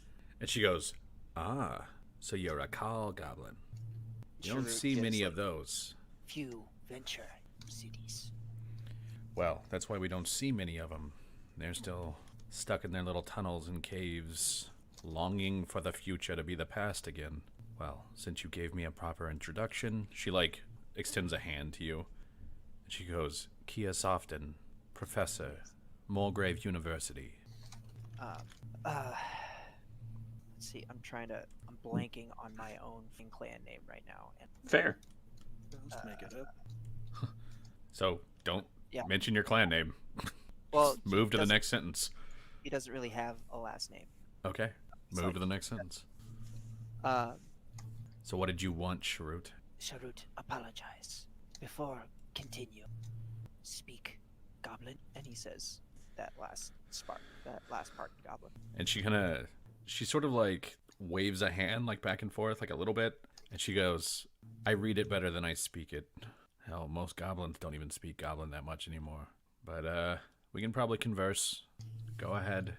I appreciate you for this concession. It is much easier to communicate in my own tongue than common. Many of the words are still difficult to grasp, properly translate. It's because well, the Corvaran tongue isn't really the Corvaran tongue. We just sort of beat up other languages and then take their words. That has been my experience so far, and yet some words I use feel inappropriate for the situation. Well, that's because the goblin tongue doesn't deal with things like feelings or colors. It's all tactics, movements, go right, go left, attack, defend. 17 different words for blood. I will grant you that concession, and will admit that having to eventually explain what a spice pie is to my brother is rather challenging, but I digress. I was wondering you might be to help. I am looking for historical sites within the city may pertain to my race. Sites like what? Well, perhaps sites where one would have found the cold throne, the fixture now sitting of the same. Ah, that. Something from Kaldursk. So, what I know about that is that they were trying to expand the mausoleum. Typically, when you expand a mausoleum, you tend to go down. And once they did, they broke through a few walls. Found a couple of passages, couple of artifacts. The throne was one of them. Of course, they wanted to send it to Morgrave to be studied, but I think House Galanda called in a few favors or something and never left the city. Fancy that. So, never been down there myself. I'm still trying to work through the weird bureaucracy of this city. But the place you're looking for, if it exists, is below us. I don't know below us where. But yeah, that one, they got that one out of the mausoleum. Shrewd is to the city as well. Would you be able out on this map, any? Yeah, and she points you right here. She goes, this is the church of the sovereign host here in the city. It's definitely a partially reclaimed structure, and they've done what they could to convert it fully, and sometimes those with enough money want somewhere permanent to rest so their families can come and say goodbye, and that's why they had to expand the mausoleum. So, any other questions for her? Yes, actually, he's got one more. I appreciate you granting information, and am hoping perhaps provide a little more, if that is not trouble to ask. You are working your way towards a consultation fee, but I'll see what it is that you want and then decide if I'm going to charge you.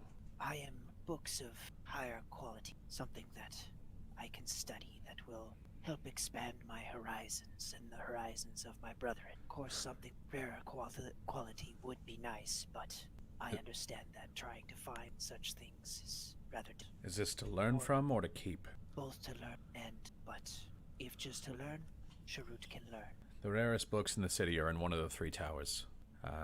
There's a couple of libraries, but, well, Moorgrave has a better selection. They're also libraries, so it's not like you can keep the books. You can catch the occasional rare tome coming in through the shipping lanes. You can check out the bookstores every now and then. That's why I sit here. The owner has a nice deal going on with the Blackfeathers so that they can occasionally get him something good. And, well, I'm on vacation. I like to read the occasional rare tome myself. They bring them to him. He brings them to me. Everybody's happy. But this is my shop. Get your own. I understand. A place like that, protection will not be upon your source of knowledge. Well, I've got about 3 weeks left, and then my sabbatical's done. So give it a month, and maybe you can set up a stake here. I do not think I will in that city or in this city appreciate. All right. Before I go, I would like to offer you some sort recompense. Do you know of this tale? And he asks her if she wants to hear one of the one of the histories that he. She will gladly take a Takani story if she's allowed to write notes. I think he would allow that. Okay, then yeah, she'll let you sit there and tell her a story, and she'll take some notes and stuff. So, while he's doing that, Dandarin, was there anything specific that you wanted to do here? I mean, he basically takes up Sharut takes up a ton of time. So basically, while Sharut's doing that, Dandarin's just gonna kind of be keeping his eye out for anything that looks particularly interesting and distracting from the grief he feels inside of his heart and the delaying he's doing in bringing his brother to the airship, which he probably should just be doing. You don't find any particular tomes in here that would help, aside from the general sort of like loss and grief kind of books. There's not anything like specific to your situation, like, so your brother got turned into stone. So your brother was petrified after being cursed horribly. Chicken soup for the petrified brother. Step 1. Stone doesn't eat, you idiot. But here's the soup recipe anyway. Now you have a wet statue. Supply 1 wet statue and 1 confused chicken. Mix and heat. Kill the abomination before it slays everyone you love. Written by Camp Bell. Okay. So I knew it. I'm just gonna look for more like theory crafting then for like magic and kind of like because I'm sure as populous as magic items are in this world that there are probably tomes for individuals, kind of like a general knowledge, and see if they have that or anything deeper. So Just be like, I mean, there's general, like, how does an ever-burning lamp work sort of things. Let's try to, like, walk you through the process. But you're not going to find, like, it's not like magic has reached the level of, like, popular, like, where you can find a, it's the new popular Arcanics or something like that. sure. There's Arcana Unleashed. Yeah, they're still a bit more rare than that. Most people, if they want to learn how to be a mage right, are going to have to learn at a school or from another mage right. You're not just going to be able to pick up a couple books and like do it. Sure. Yeah.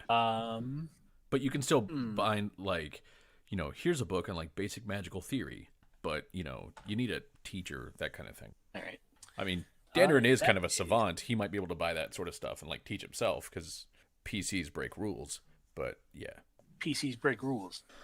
All I have to do to learn the spell Wish is roll a 6. Just a 6. Aw. It will never happen. I smite the tome. Christ almighty. You know what's really funny? Scroll up from Thunderous Blows. I rolled a 6. Unlimited power. Eric, It'll never happen. Eric, that is the second good roll that you have just wasted. It's so good. It happens all the time. I don't know why you do this to yourself. You are the problem and the cure. Yeah. Dandarin's anguish intensifies. Just considered Dude, thinking for to real. yourself, none of my rolls matter, therefore you always roll high. Correct. Yeah. All right. I care So, not. But yeah, in that case, I look for a plot hook to achieve level 3. No. Yeah, I'll just while he's doing that, I'm looking at the books and stuff. okay. So, yeah. So you guys do that for a bit, and then are you heading back to the Cold Throne? Like, what are you doing? Yeah, we'll go include the rest of the PCs Okay. so that we don't have these things anymore. Okay. So you guys start heading back to the Cold Throne, and let's see. Delian and Zarak are probably still arguing in the room next to you, Ringer, when there's a knock on your door. Who is it? It's Zena. Oh, all right. I'll open the door. Like, what's up? Me and Cordet, we're gonna go, grab a couple of beers. That, everything here is cold. Everything's cold, so we're just gonna go like somewhere else. Oh, warm food, you mean? Yeah, because I don't want to really eat a cold steak and all this other stuff. I get it; it's their theme and it's their thing, but it's weird. It's gross. Yeah. Sure. I will grab some things and we'll go run away. Okay. So you grab some stuff and you go out with her and Cordet. Yep. Well, sounds good. So the two of you are you go to the west a little bit and you're in sort of a nearby activate configure. There we go. And we'll put a Ringer here. Wait, did you spawn dead? What the fuck, Foundry? Why are you doing this? Ringer died once. He went unconscious, so he's just he's dead now. It was a real long walk. It just caused a lot of non-lethal damage. Yeah, apparently. I always loved that from it's slightly hot outside. I roll 1d6 for non-lethal damage. I rolled a 6. I'm dying. So yeah, you're walking around with Zena and Cordet, and you guys are, you get to a bar and you start sort of or sorry, you don't get to a bar. They know that there's a bar that's sort of like down the block a little bit, and when you get to about here, can you make me a perception check? I think so. There it is. Well, Okay. The city is not quiet. Even at 8:30, 9 o'clock, and you're let me see if I can grab these two. Yay! Now they're the right way up. You're not able to make out anything in particular until you get to here and you look off this way, and what you see is you clearly see someone getting a shakedown, and it is there's a man being pushed against the wall by a much bigger man who has people in front of him. The man getting pushed against the wall looks to be a Koravar. He's got he's got pale skin. He's got the slightly pointed ears, and his lip is bleeding, and his nose is clearly broken, like it's just sitting at a bad angle. And the man that's holding him up is about 6'4"-ish, probably closer to 400 pounds than to 300. Very big guy, very broad guy. And what you see is the arm that he's holding him up with appears to be fully armored. It's actually even more than fully armored. It looks like the arm itself is wood, and then there's these thick metal plates on the forearm, on the back of the hand, and on kind of the shoulder and the bicep. And he's basically got this guy, and he's got this big mitt wrapped around his chest, and is pushing the guy against the wall. And the bigger man he's bald. He's in a suit, and you can tell from the side that you're looking at him on that his whereas the left arm is encased in this kind of like odd metal and wood, he's also wearing something on his face. So like his jawbone has been outlined in metal, and so has part of his forehead that kind of like comes up from his nose and goes onto sort of the bald pate of his forehead, but not the whole head. And you hear him going, "I told you once, Kafo. I told you you're gonna pay.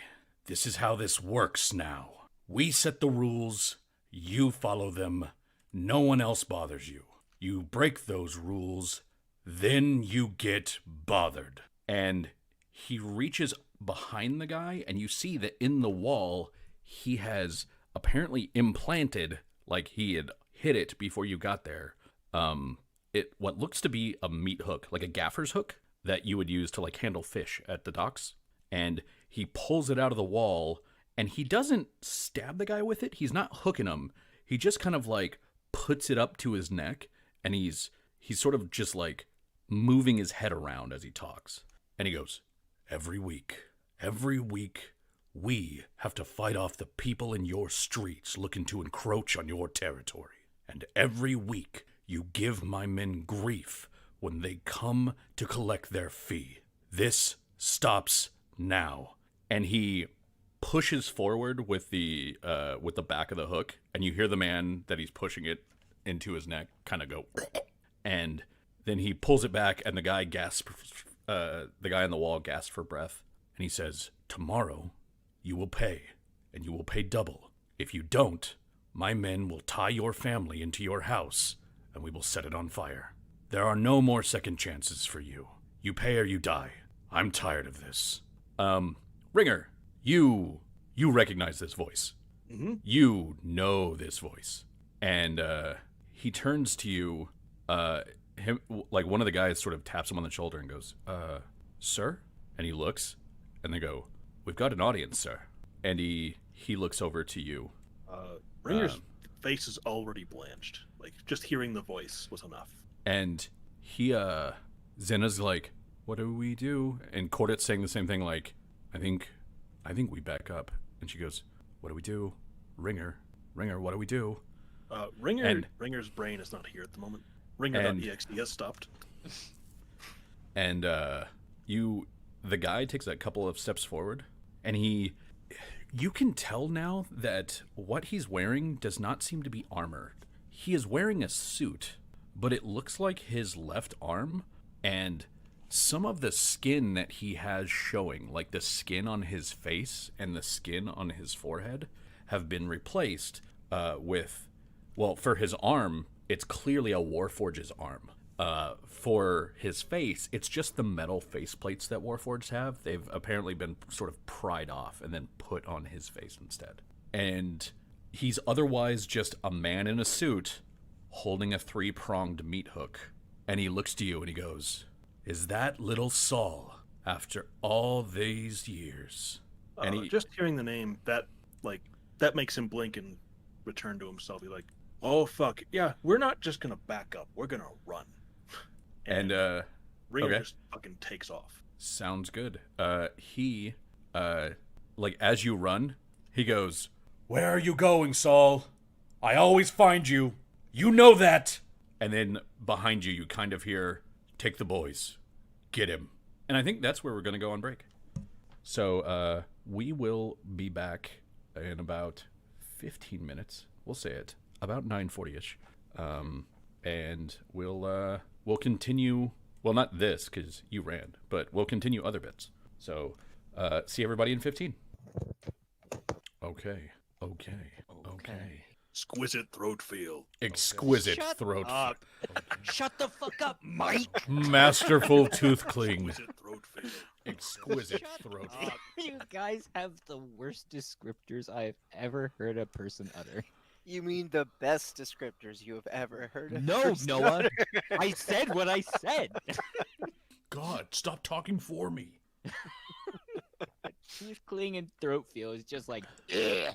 Tooth cling is not a real one. I imagine throat feel also isn't. Mouth feel is, but shouldn't be. Mouthfeel is, but I don't want to hear like Gordon Ramsay go. The exquisite throat feel of this salmon is just. You can really appreciate the bulbousness as you begin to swallow.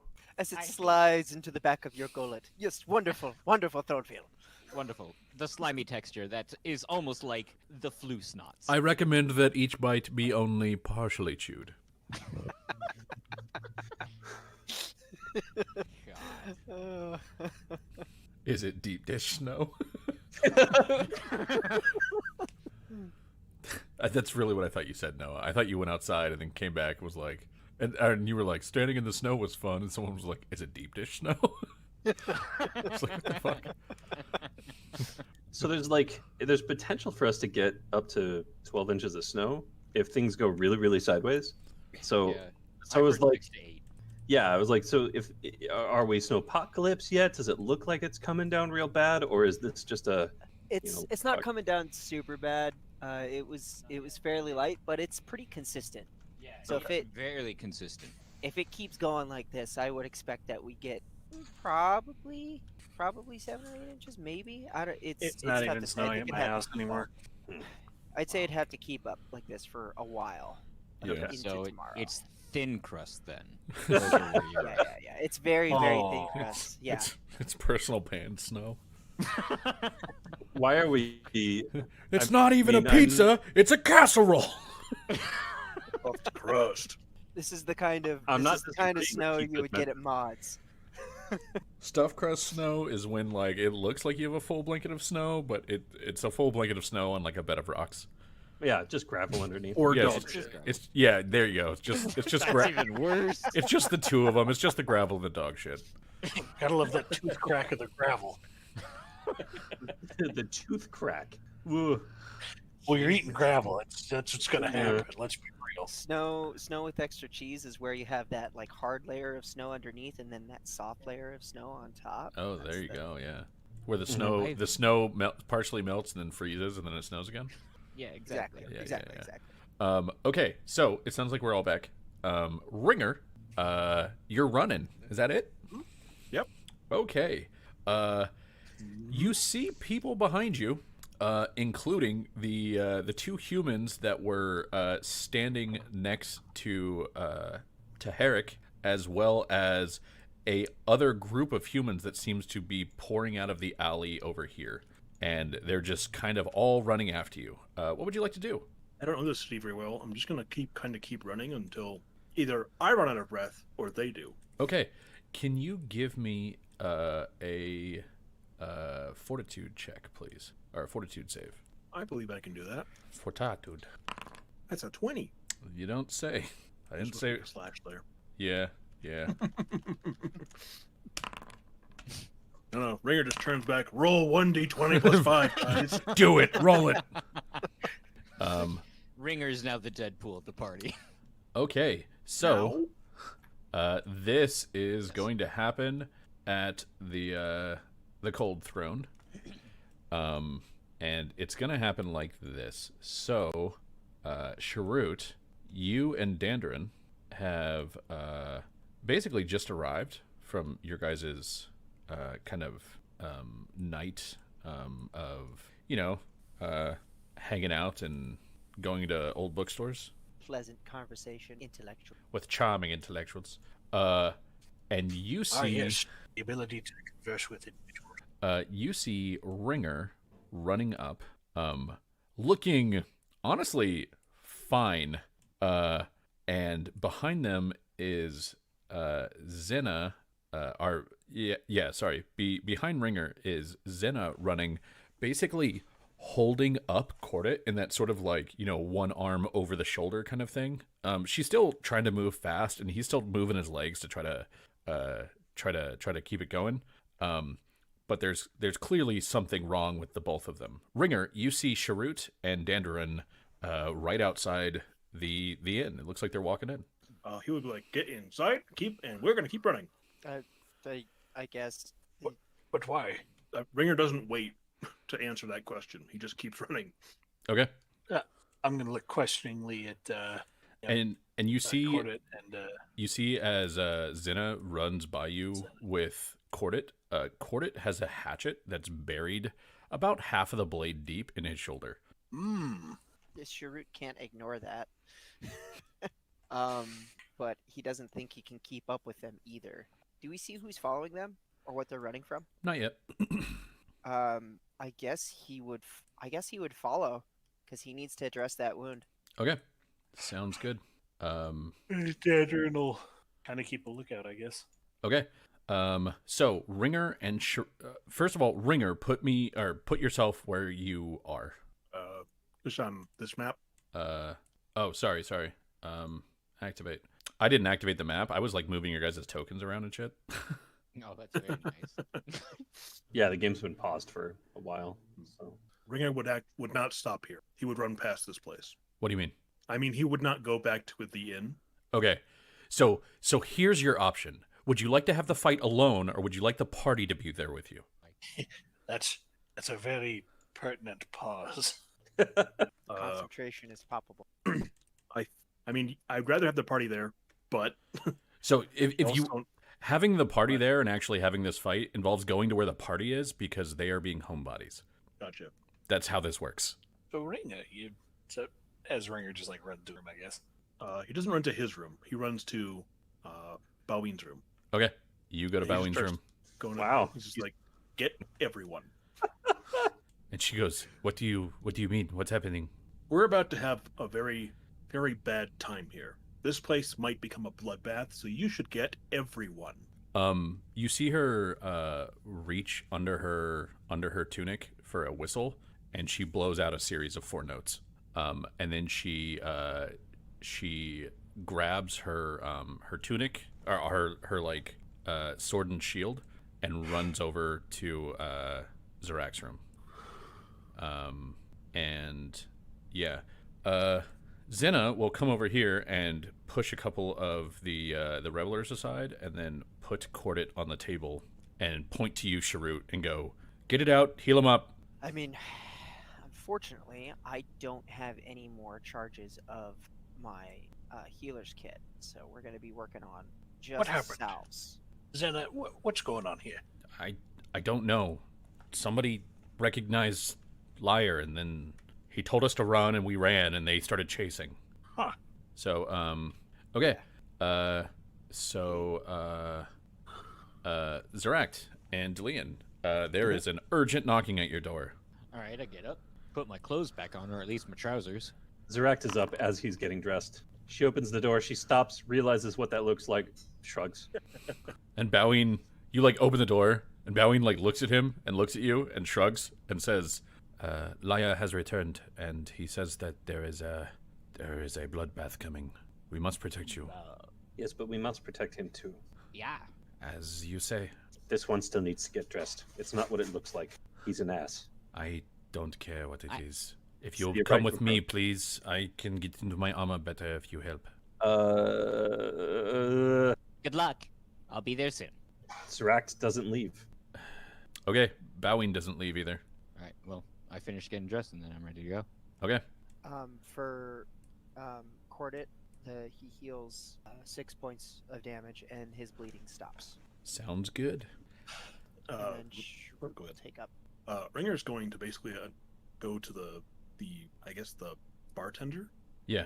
Like, you need to get either everyone into a safe place, or like find a way to lock everyone's doors tightly, because Herrick Kuehl is on his way with men. The bartender drops the glass that he's cleaning, and he goes, "Are you sure of this?" Positive. And he kind of like you see legitimate panic in his eyes, and he goes, "Everyone, follow me at the back door." And he starts running towards the back door, and everybody goes, like people are getting out of chairs with enough speed that they're being knocked over, and they're sort of just running and running and running, and you get a lot of like, Herrick Kuehl, we gotta go. And people are just leaving. It looks like, by saying that, you have cleared out essentially the map. Who the hell is Herrick Kuehl? They A all long run story, into we don't have the enough time. they all run into the kitchen right here, and then they just run out the back. And then outside, you hear this like metal on metal sound, this like shing, shing. And you hear somebody calling, Saul, Mr. Kuehl would like a word with you. Come on out, Saul. Where's Zeract? Well, I think at this point, Drax is yeah, probably coming down. yeah. By this point, Zeract and Delian have come out, and they're standing there. The women are basically next to Zeract. Good. You heard that there was a This is- problem. A problem is an understatement. This is not going to be easy. Okay, and at that point, we will go into initiative. So I will add an encounter, and then So hold on. There's a thing I can do. Let me do this before you guys add yourself to the encounter. So Okay. because I don't want to roll for you, but I don't know how to do this and not roll for you. So I'm gonna take. You erased me in. Did I erase your actual like model? Yeah, we got Thanos trapped. Oh God! This Eric guy is real powerful. Holy shit. Jesus. Let me try to do this a different way, okay? I'm real Lord. sorry. I want to redo. There you go. You're back. I can't control me. I don't think. Wait, yes, I can. Did I erase Ringer too? You sure did. It's for the best. And he's dead. He actually ran out the back. Mhm. Guys, there's a problem, and then he just fucking leaves. He just fucking bolts. Damn it. One. And Whoopsa starts dead. Why did Whoopsa start dead? We will clear that out right out. Okay, so if I start an encounter, all right. I saw somebody do this. I wanted to see if I can do it. So start the encounter, this, and then add a turn. Oh my god. Oh my Hey, god. Look at that. Look at that shit right there. That's Hey. a lot of dudes. Now everybody can add and roll your initiatives and whatnots. That's a lot of fuglies. Your dams. Oh, good. My God, an 11. The worst I could possibly have rolled. It's 2 1s in a row. Sometimes, man. Sometimes I am a you dad. have I some get to make pure- these jokes. Yeah, no, I was about to say that was all right. The older my son gets, the more the dad infuses me. The stronger his dad jokes become. One day I will become a grandfather.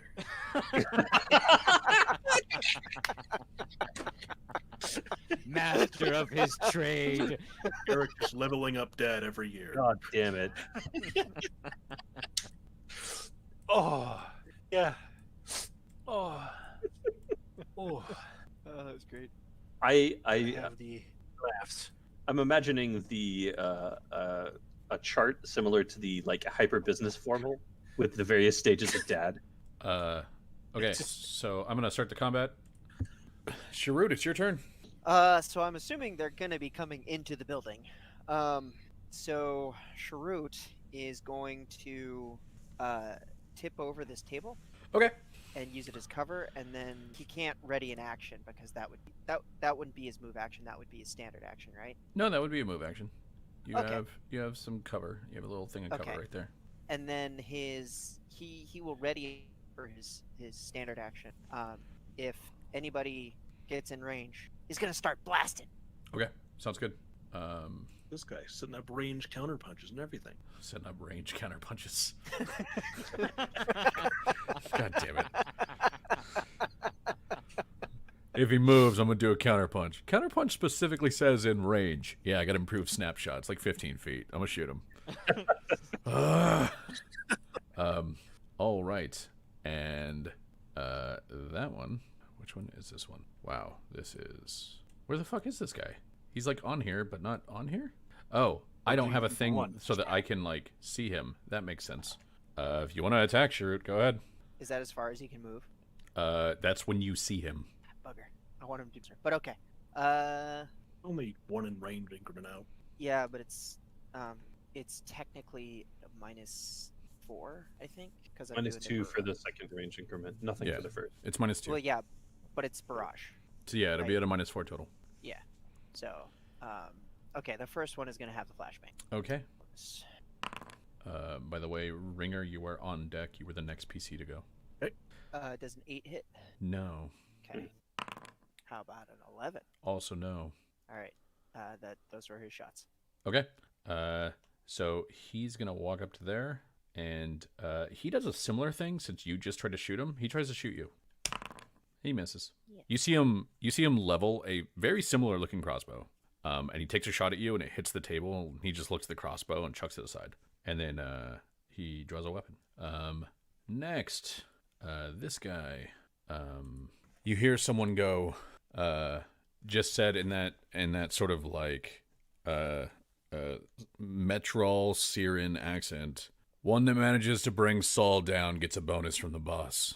And then they all get a bonus to damages. Ringer, it's your turn. Oh. Aaron goes here, grabs a chair.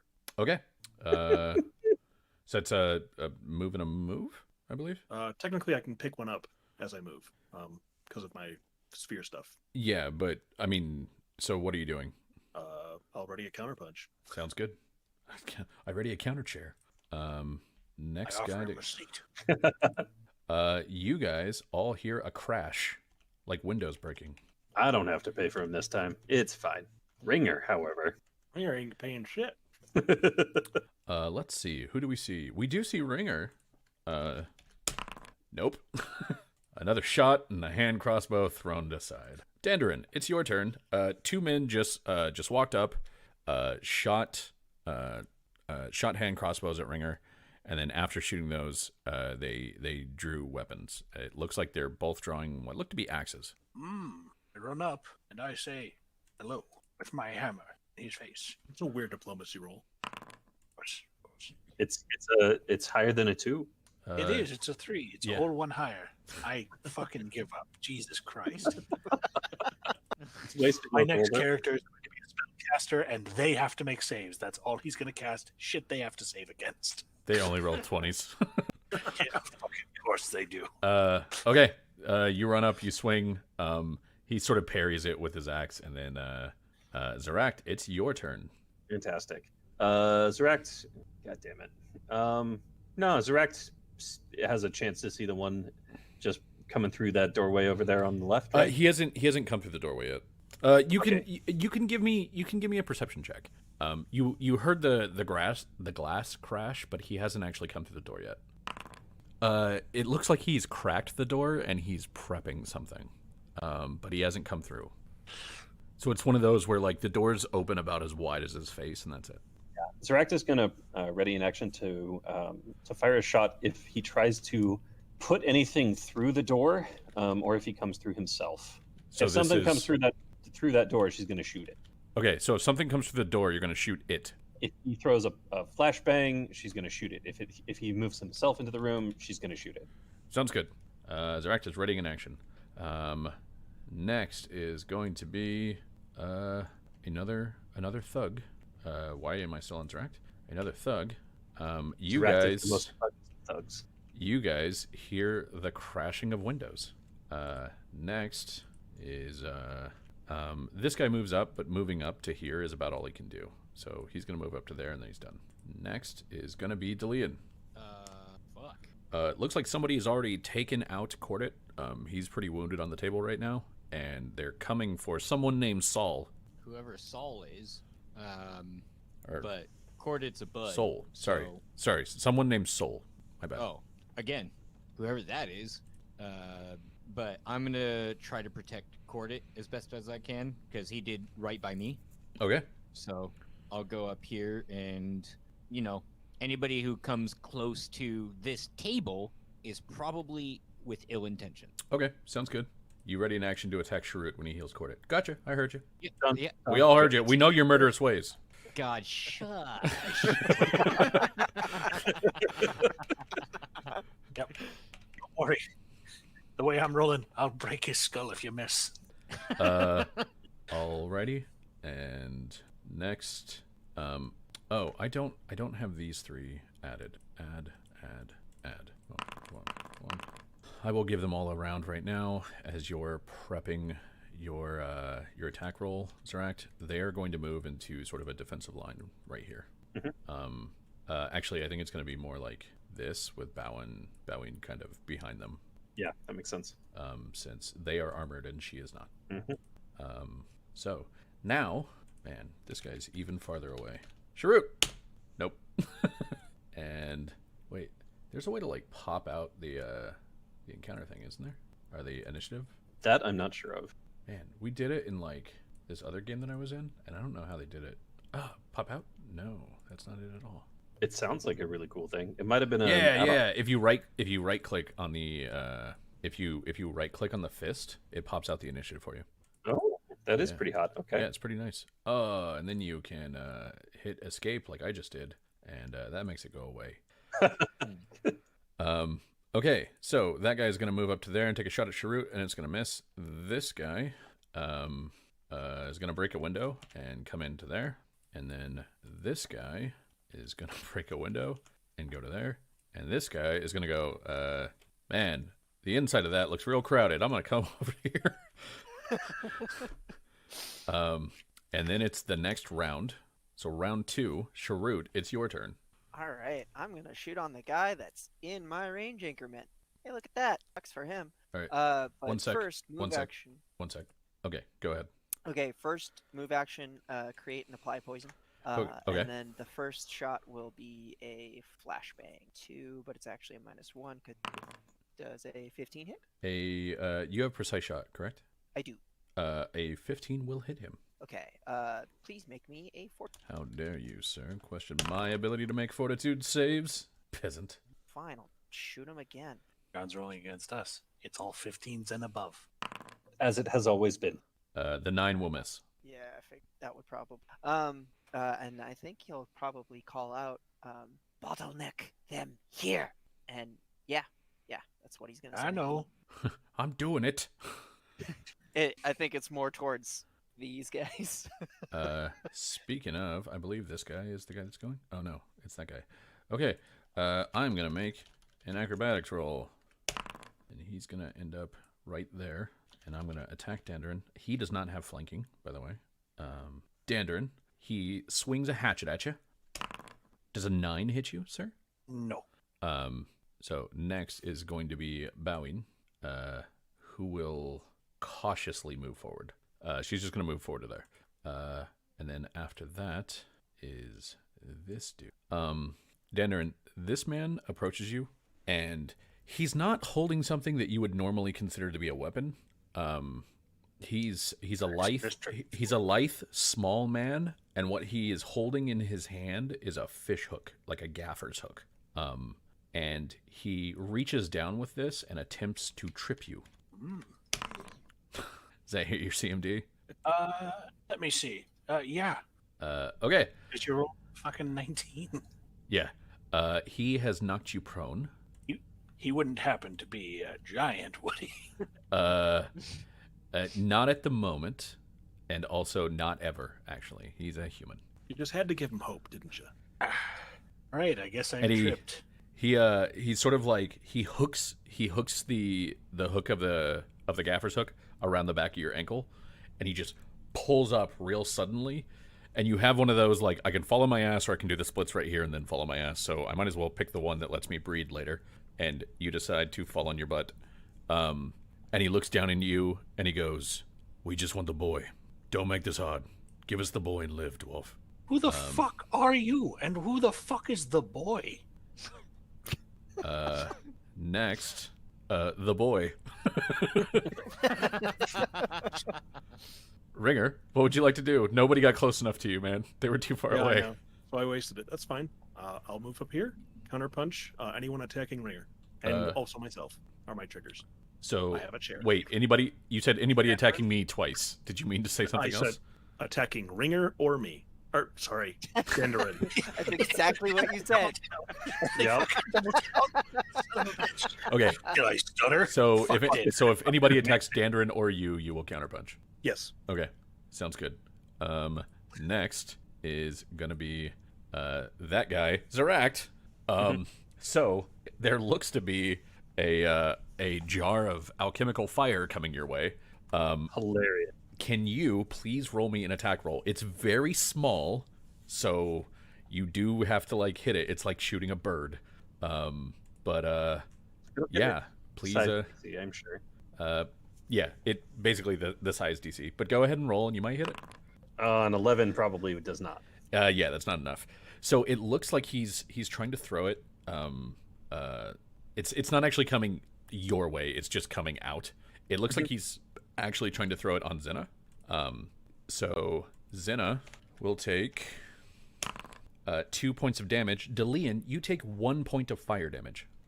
As a flask just kind of like blows up like on Zinna, and it sort of spreads in that small area. Before you move to the next, if Zenna is not on Yes, tracker. I realized that as I was like, man, what is she gonna do in her turn?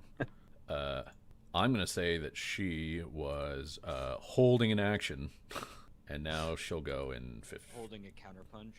Yeah, she was holding a counterpunch. She'll go in 11.02. Okay, so that was that. Wait, that was that guy. And then this guy, Ringer. Go ahead and get your attack, because what this dude is gonna do is take a 5-foot step and then flank you and hit. He's gonna try. I'm gonna use all 3 of my tension. You don't say. I am. Roll it. To hit. That'll hit. It's Cool. This poor man. Oh yeah. No, he's gonna have a bad day. Yeah, especially since he was like so close to dead anyway. he went from being very close to unconscious to being part of the furniture. Like, I feel like Ringer hits him with the chair, and then his body just smacks up against the wall behind him. Yeah, Ringer basically just broke a chair into this guy's face. Okay. And made him humble. And after that is going to be Zinna. Zinna is actually, what she's going to do is grab Cordit and run. Because he still has an axe in him and can't fight. So she just takes him and starts moving this way and basically gets to about there.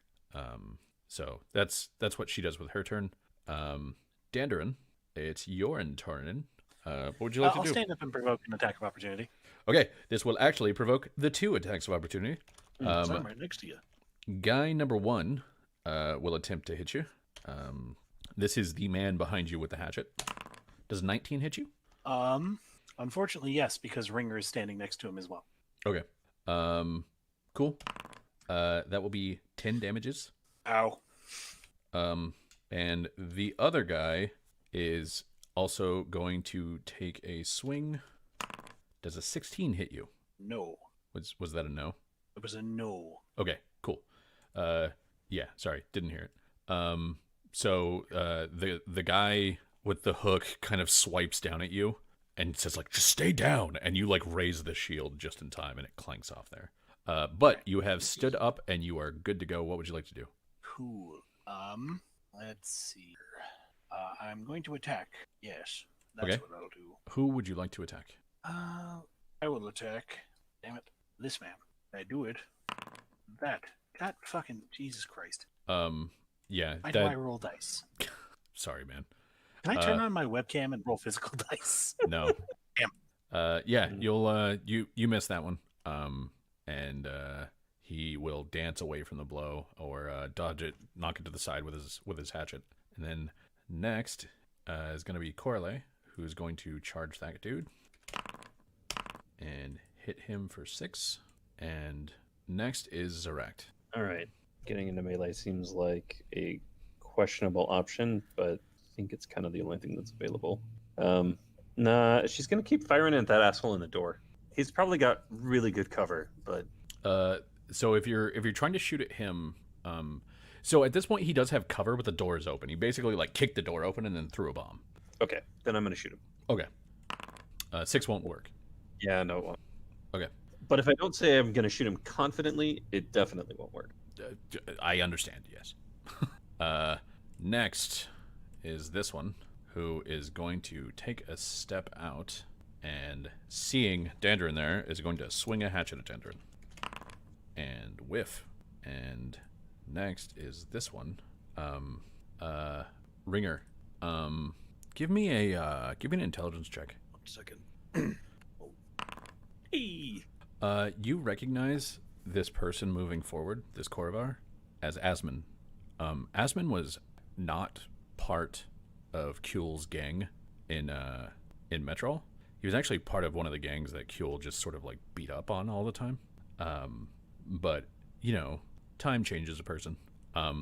He moves forward and pulls out a bigger axe than some of the other guys. The other guys have little hatchets. He pulls out a battle axe, grips it in both hands, and swings at you. And whiffs. Yep. Could you spell that name for me in chat? It is Asmin. Okay. Yeah, I changed the names of the guys, but it apparently didn't change the names of the tokens. And doing it now would take a while. So, womp womp. That's true. Yeah. Asmin, Mugsley. Yeah, so like, I'm using the same tokens that I used for the thugs in the other fight. Yeah, no, And like, a lot of these were like Mugsley and Ugly and Thugsley and all that. And like, I was like, God damn it, I named all these guys. But whatever. Next turn. Next turn is going to be Delian. I'm going to sort of hide behind this table Okay. and shout out, "They're coming from behind us as well." Okay. Are you doing anything else? Because like, basically what you did is you took a 5-foot step. That's true. You can still take standard actions. I think I'm going to ready an action when somebody comes in range. I'm going to take one of my hooks and try to trip them. Okay, sounds good. What is the range on that so that I know? Let me find that out. I think it's 15 feet. 20 Okay, feet, sounds like good. So while you're looking that up, you've readied your action. Forsidna will charge up. And, No, don't hit me. she swings at Ringer and misses. His words worked. So, with this door opened, this guy moves to here. And what you see is a person that's dressed in sort of a long coat with a kind of a bowler hat on. Gender's a little bit hard to tell. Honestly, species a little bit hard to tell too. This might be a half elf. It might be an elf. Might be a human. It's actually a little bit rough. And you see them start like moving their hands, and shadows just start sort of gathering around them as they're doing this. Dandarin, by the way, this will provoke an attack of opportunity from you as they walk by you. Oh, whatever. Yeah, okay. I swing at him and I miss. But let's see what actually happens. I updated my character. That's why I'm actually having to type everything. All right. All right. So yes, this person stands here gathering power. This guy. So I get that this guy's here, but I'm going to move him out of the way so that this dude can move into that spot. And Ringer, he's going to take a swing at you. Okay. Yeah. Doesn't confirm. You take 8 points of damage from a hatchet sneak attack. Sure did. Did we get rest and all that done, or have we not done that yet? You have not rested. Okay. Everybody got fully healed before this fight from Sharut. He Gotcha. did that on the road. So you should be at full hit point. points, but you haven't rested. The only person who is not fully healed is Sharut. Yeah. And after that is going to be this man. It's 20 Delian. feet. Okay, that's the spot. Delian, go ahead and give me your attack roll. All right. And because of swift hands, I use Dex, right? Well, you're trying to trip him, not steal from him. Yes. So Okay. so no. Swift hand Well, it only says works. I can. Oh, I only when stealing. I gotcha. Yeah, swift hand only works for steal or for dirty trick maneuvers. Okay. Tripping's not a trick. No. That's a shame. So go ahead and roll your 1d20 plus whatever your maneuver bonus is. That'll actually make it. He falls prone. Nice. And I will continue to hit the escape key and close my own initiative tracker. Huzzah! Small victories, That What you interrupts his stuff, so he takes some steps forward, and you interrupted him with a trip, so he's basically done. This dude is gonna go. Huzzah. I can't get out, guys. It's like we're clustered in a single space for some reason. And then this guy he's in much the same spot. He's just like, please. Okay, next round, Sharut. What would you like to do? Okay. We are going to first we're going to apply poison, and then first shot is going to go at I don't like whatever they're. Assuming that misses. An 11 will miss. Yes, Okay. Poison is next. that Oh will my also God. miss. That's my turn. I can't move. Okay. Wow, that's fucking awful. Yeah, Isn't that's it? terrible. Like, what the hell is that? So like Mike and I are in a game on Monday. I'm in a game on Tuesday, and I'm in a game on Thursday, and I don't hear that sound in any of those. Yeah. So The only time I get that. yeah, it's really rough. So it's got to be the server for some. It might be the server. Like maybe we can try to do this in a different room next time and see if that helps. We can do it from like the booze lips room or something. Maybe Travis. Yeah, sure. I've got a space set up for that. Okay, I mean, cool. it's either that or somebody's actual. Yeah, Yeah. I don't know. So that dude is going to swing at one of the girls because they just charged him, and that will hit him. And all right, and after him is going to be Bowing. Delian, you hear? Thank you, Delian. As Bowing walks behind you and then swings at the man who's on the ground Hell yeah. and misses as he rolls out of the way. Super dope. That's great. Yeah, isn't it? So this dude is going to take a step back to get away from Dandarin, and you hear him go, "Everyone get in there. It looks like they're going to make this rough. Kill the dwarf. Kill the women. We don't need Deneth in this city anyway." And Ringer, it's your turn. What would you like to do? Surprisingly, I'm not going to counterpunch. I'm just going to attack. Okay. I'm going Weird. to- Oh man, I'm gonna attack this guy. Okay. That's the wrong one. A 14 will not do it. Okay. And then he'll be like, Asmund, we know each other. You don't have to do this. Give me a diplomacy check. Sure, I'll give it a shot. Nope. There's clearly a lot of fear in my voice. Yeah. You're like, you don't have to do this. And he goes, you don't know what he's like. You really don't, Soul. We do have to do this. And next, this guy is going to move to there and take a swing at Bowing and hit for a point of damage. And after that is going to be Zena getting Cordit out of there. And after that is Dandarin. I swing at a man. Okay. I'll swing at That this one. man. Okay. You are flanking, so get a +2. That'll hit. Maybe? Hold on. Son of a... If you just type /R, it also works. You put him down. He must have been real hurt. He already had 6 against him.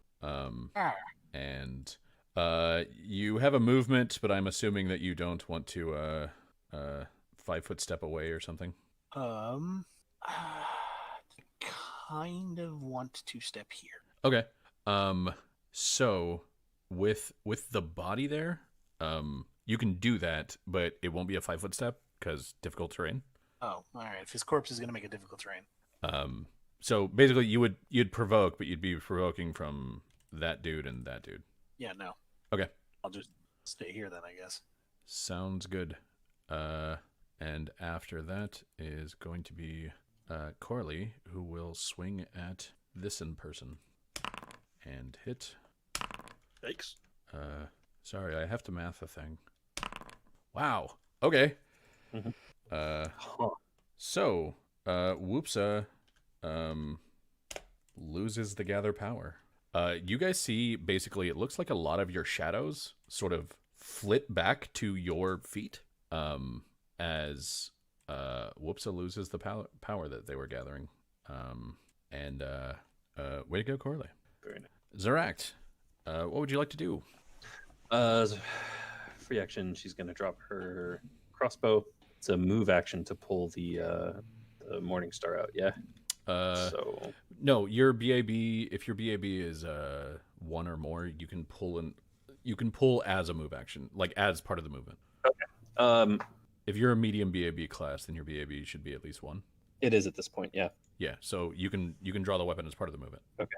Cool. The question that I have then is that also true if I charge? Yeah, you can draw it as part of the charge. Okay, fantastic. In that case, Zeract is going to charge. Okay. And who are you charging? Queen. I'm gonna charge Bowing. I gotta get her out of here. Fired. I mean, Ringer, he'll never suspect it. Dandarin obviously is having the worst time, so I figure that just compiling his misery is no. One of these guys over here. I feel like I've got a reasonably clear shot to that. Yeah, I would say that you can charge to that spot right there. Cool. That's what I'm going to do. Okay. Go ahead and roll. It's not gonna do it. No, it's not. This is fine. Okay. That's what I got. Let's see. Dandarin, you're gonna get an attack of opportunity on this guy Sure. as he makes a movement that he clearly doesn't want to make. He's getting pushed. That'll hit God. for 4 damage. If you could roll a higher than a 2 on damage, that would be. Listen, hitting him is the best I can do right now. You're asking for a tall order. My brother was the damage dealer, and he's a statue. He gets I hit him with Gruddock. he gets legitimately pushed by you from the man that's behind him in the room, and he glares at you and raises his axe, and behind you hear someone go, "No, the Deneth Knight, she wounded me," and he just real quick he just nods and he goes, "Yes, Whoopsa," and he instead swings at Corley What a sack of shit. and misses. There we go. Hell yeah. I'm gonna hit this dwarf. No, don't. Okay, I won't. Hit her instead. No, I made my choice already, and you said no. Good Mike, care of you. Asmon's gonna swing at you. Mike. Miss. Make a force save. He's got to make a fort save. Yep. Is this the that It's rope-a-dope? rope-a-dope, That thing you do. Does a 15 make it? Let me check real quick. I really hope it does. 'Cause that's a slightly God above damn it, average yes, roll. it does. Yeah. Makes it by 1. Okay. And Delian, it's your turn. Okay. I will. I think I'll try to head over here Okay. and pull out my kukri and try to like slash at him. Okay. Sounds good. So go ahead and give me the attack roll. Okay. As you, I'm assuming, just run under the table towards this dude. Yes. And then I've only done one attack roll in my entirety of playing with Okay. you guys. So how do I do it again? So it is slash roll 1d20 plus 1. Thank you. I mean, Why it's is it not plus- it's not always plus 1. It's plus 1 for you because you only have a plus 1 to hit. Oh, thank you. Okay. I see now why I've done it. Okay. And I You missed. have swung and you have missed. Fantastic. But I tried, and that's what counts. Mr. Yep. T would say so. He would. After that is going to be Forsidna is going to... Man, this poor dude. He just got there. And he's standing on the corpse of his friend. He really is. It's just a bad spot to stand. It's got the Now bad he's- karma. Now his Yeah. corpse is on top of his friend's corpse. Okay. Corpse He... buddies, man. Leading a pile. Yeah, he is also dead. Oh, And after that is going to be this person who is going to take the attack of opportunity from Corley to walk to here. So ooh, that call. yeah, that was a big number. God. That was a dumb move to make. Corley. I have made decisions, and Sure did. Guys, remind me always hire mercs. Yeah, No, because then he adds more people. Oh, I guess that's true. Yeah. it's a slippery slope we slide. okay. You see her take a. Or sorry, one sec. There we go. You see Woopsa take a step over to here, and Corley reaches out with a long sword and slices across them. And then Woopsa gathers up some shadow in her hands and just punches it forward, and it slams into Corley, and you see her go down. Next is this dude on Ringer. This dude used to have a flanking partner, and that was fun for a time. But now he has only himself. Lame. And he has only an 11. Do you rope-a-dope everybody that misses you? No, I get it once around. Ah, gotcha. This dude will stand and be attacked by bowing. Well, she doesn't crit him. He will then fall from all of the blood loss and the death. The blood loss and the death. Wow. And the death. Yeah, you know. Equal contributor. Next, Dandarin, yet another man walks out of that closet or that bedroom and swings at you. Clown card that closet. You just, like, you hear somebody behind him, like, that dwarf's wrecking the whole plan. And this guy walks out and he goes, I got him. and he just straight on with the hatchet just clanks into your helmet. You don't even fully turn around in time, and it's just like, and then he like looks at the hatchet, which has like a slight crack in it, and he realizes that he may have erred. I'd like to make an immediate action and just say, I'll add you to the pile in a minute, and then turn back.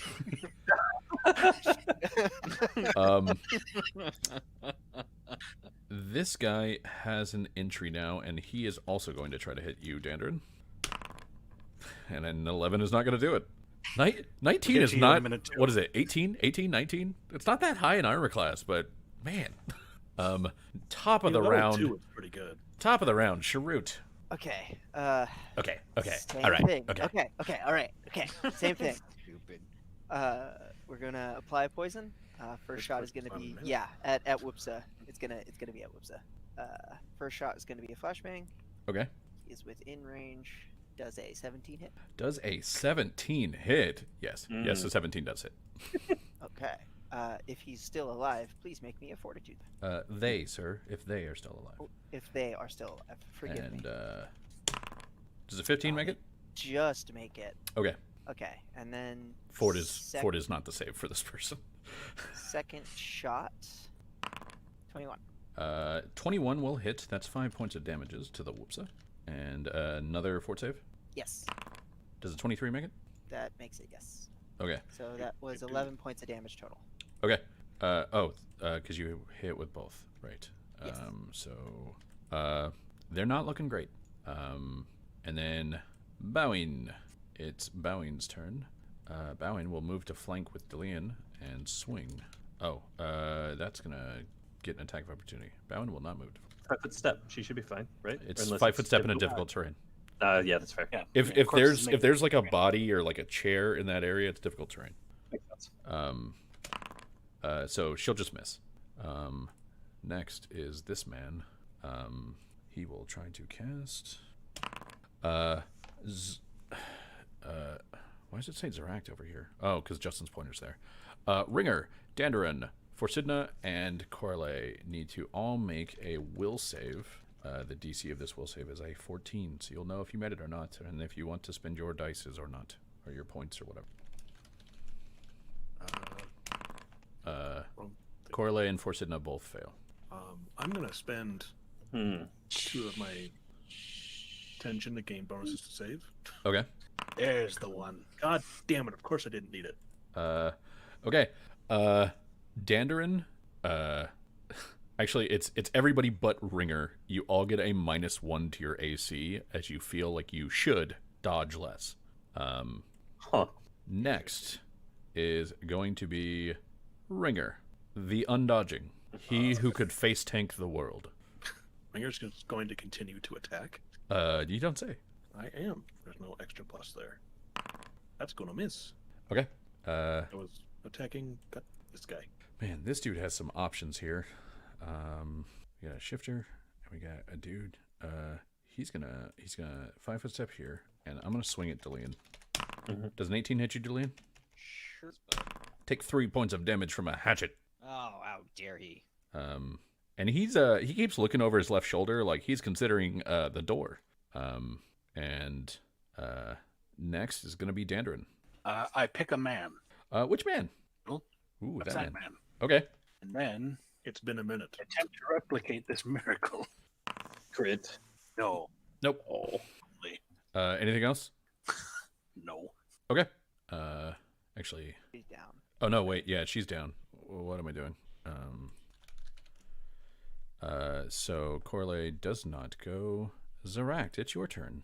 Zeract steps in, 5 foot step there, and swings at this guy for a scant 1 damage. That'll teach him. Oh, Okay. I also realize I've been losing my weasel this whole fight, but we're gonna continue without him for now. That's fine. He's in the room. He's eating all your cheeses or something. well, yeah. The weasel's not allowed in this room. Yeah. Remember? You were told That's that true. directly. Multiple times. Asman is going to swing at you there, Ringer. Wait. And guess who gets to make a fort save? Oh, god damn it, dude. so goofy. Yeah. Look who gets to make a fort save. Delian, it's your turn, bud. You don't have any nonsense shenanigans like Ringer. I always love your turns. What are you doing? I'm gonna attempt to trip him. Okay. Do you have anything that allows you to trip without provoking an attack of opportunity? Probably not. So I'll swing instead. Okay. Because I probably don't have any of those things. I didn't expect that. So Okay. hang on, your trip has a range of like 15, right? 20. So what you take a could do, 5-foot step yeah, back. you could take a 5-foot step back, which that's like you move back 1 square and that doesn't provoke, and then you can just shoot your thing at him and see if that works. Yeah. Isn't this difficult terrain though? Sorry. I could do that, but like I would be at a -1 instead of a +1. Yeah. So I thought about it and just trying to actually hurt him. is Do you probably want a better off. suggestion? And second, can I give a suggestion? I guess it's a better question. Like, yeah, I'm open. The second one was towards John. I don't mind you giving a suggestion. Like, Cool. yeah. Try using Dirty Trick, because you have something for that. Yeah, you that's could- what I'm trying to think of how to do. Like, the thought was I would have like a beer, like if there's food on the table, I would launch that at him. Yeah, Sure, I do mean, that. you can. Yeah, like Zena pushed a bunch of stuff towards this direction as she put corded on the table. You could like grab something that's on the chair and throw it at him. Yeah, I would like to do that. Cool. Go ahead and roll a dirty trick. Okay. And that's So, That's so what it 20. I'm for so you- sorry that I'm so noobish at this. No, you're No, good, no, man. no. That's It's fine. it's fine that you're noobish.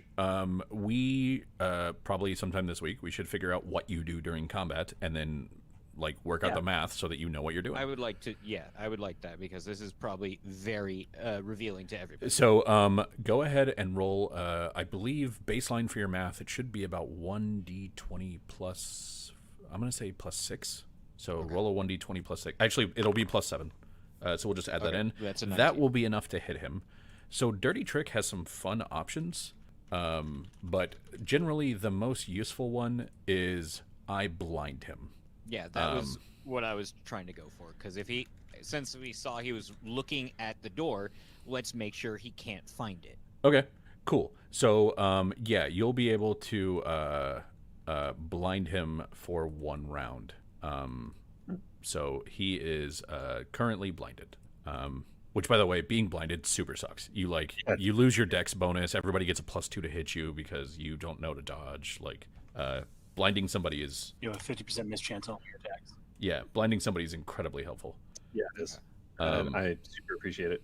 So from Delian, we're going to move to Forsidna, who is going to go, "You monster!" and then run this way to attack Whoopsa. And she'll crit. Wow. Nice. Crap. She's gonna end him. I know the vengeance for a loved one. Hey, whoopsa. Roll 2d8 plus 6.